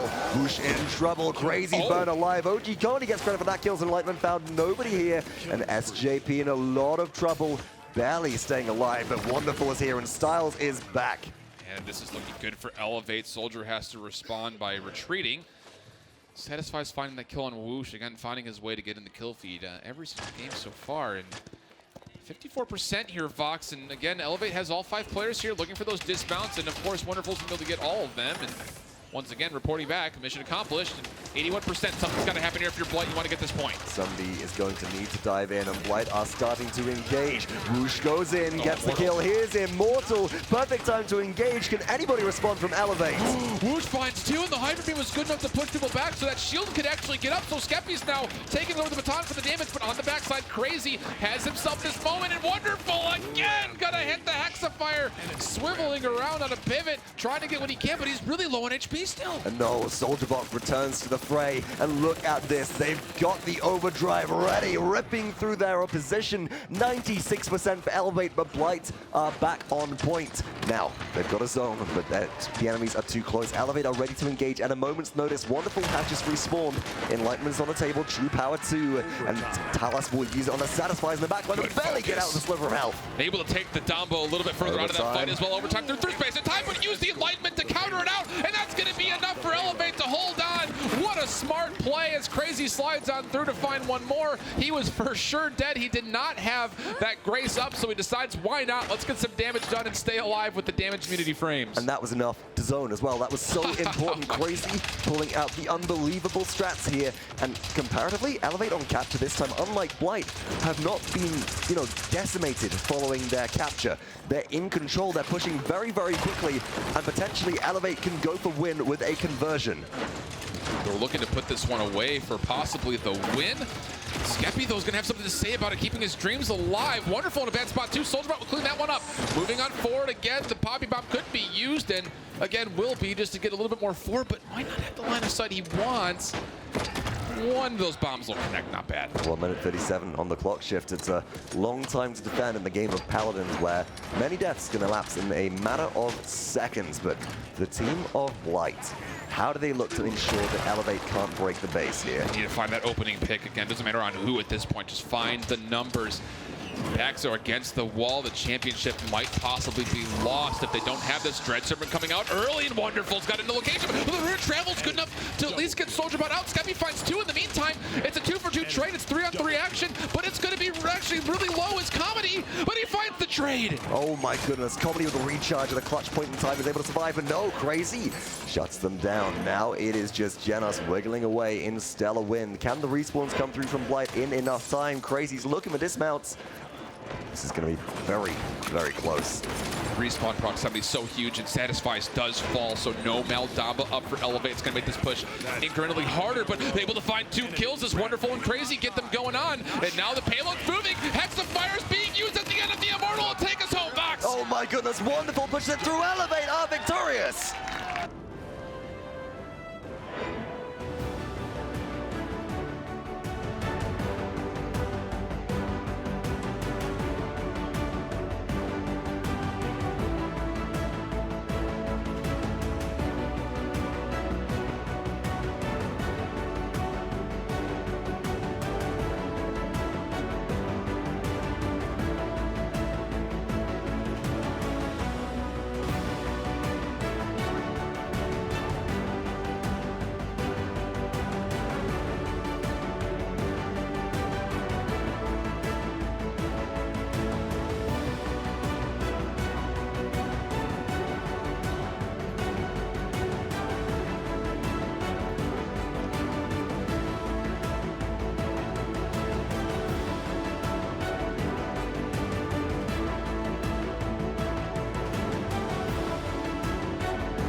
Well, ladies and gentlemen, we are here with the culmination of day number 3, technically, at the Paladins World Championship. But we were at a different championship, so to speak. The stage switched over to determine the console wars. And of course, the results were close, but it ended up being Elevate who elevated themselves for the day. Congratulations, fellas, on getting the W. Crowd in here. What little remained, it's late, but make some noise for these guys. The champions. It was a long road getting here. I want to talk to a little bit of all of you guys about, what it felt like to go through this type of game. It wasn't an easy road, but somehow you all were able to overcome. It was definitely not an easy road. Getting here, I mean, it was kind of easy because we've been playing for a year together almost now, and we got lots of practice together, and we knew what we wanted to do, and we achieved it, right? But getting here, we thought it was going to be easier than we did when we were playing against GameStars. We thought it was going to be 4-0, 4-0, 4-0, but they put up a good fight. Shout out to them, and then Blight, they surprised us, man. They wanted to win too, but we wanted it more, I guess. They had some good stuff, and of course, talking to everyone here, different champions needed to be played, different champions showed up from Blight. They won a couple of games. How was the morale after they took those 2 games off you early on? We stayed positive. I didn't really have to say anything to them. They already knew what they had to do, what to clean up, you know. They're great players, all of them. They know what to do. Moving on to StiLes here, one of the frontline players. How important was it for you to keep your head level? Oh, sorry about that. My man here, but really going into this game, how important was it to, as a team, keep your head level when there was that moment of disheartening, oh God, we might throw this thing after all?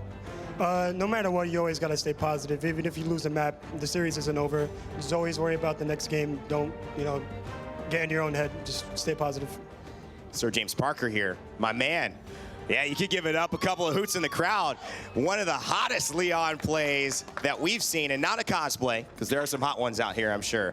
But in terms of that Saris ultimate, how did that feel, putting an exclamation point on that, making your mark here in the Paladins console wars? I didn't expect him to hit that big of an ult, but when he did, I was super excited. He was just, he started yelling, press Y, press Y. And then they got a quad out of it. I don't know, it was huge, Saris ult. It was so amazing being here and everything. You had a very important role for your team, and just a secondary note, you seem relieved. You seem relieved. A lot of tension for you guys heading into this? Yeah, no, going into those matches, we weren't really nervous, but midway through, it started getting really close. It was a lot of stress on us, but we stayed positive and went through it. Well, I have a question here coming through. You ended up winning, but did you expect to win? Coming into this, was this something that you always expected, or was this maybe the best vision of a possibility? Yeah, I definitely expected to win. Like, before this, like, I told SoldierBot on Twitter that I was gonna dismantle him on stage in front of thousands of people, and it ended up going through. So it went through, the confidence shines, and nobody else shone brighter than my man, Wxnderful here. Give it up for the Hexafires of Time. My God. My God, and guess what? You're the MVP of today for the console wars.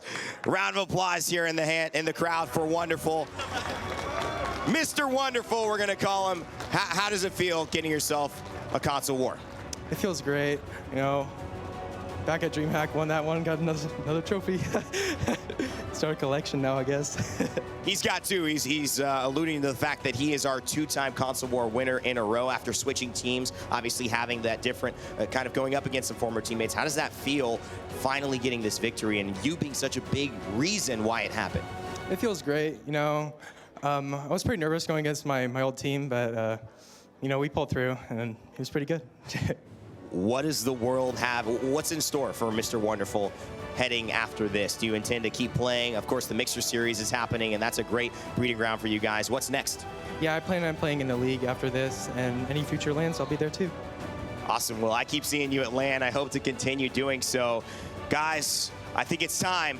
Where's that controller go? Where'd it go? Okay, you guys can gather around for the photo finish here. Get close. Your Console Wars winners here, the Paladins Console Wars champions for Hi-Rez Expo 2018. Don't lift that thing. Lift this thing. Celebrate with this controller right here. Rep the console. Elevate.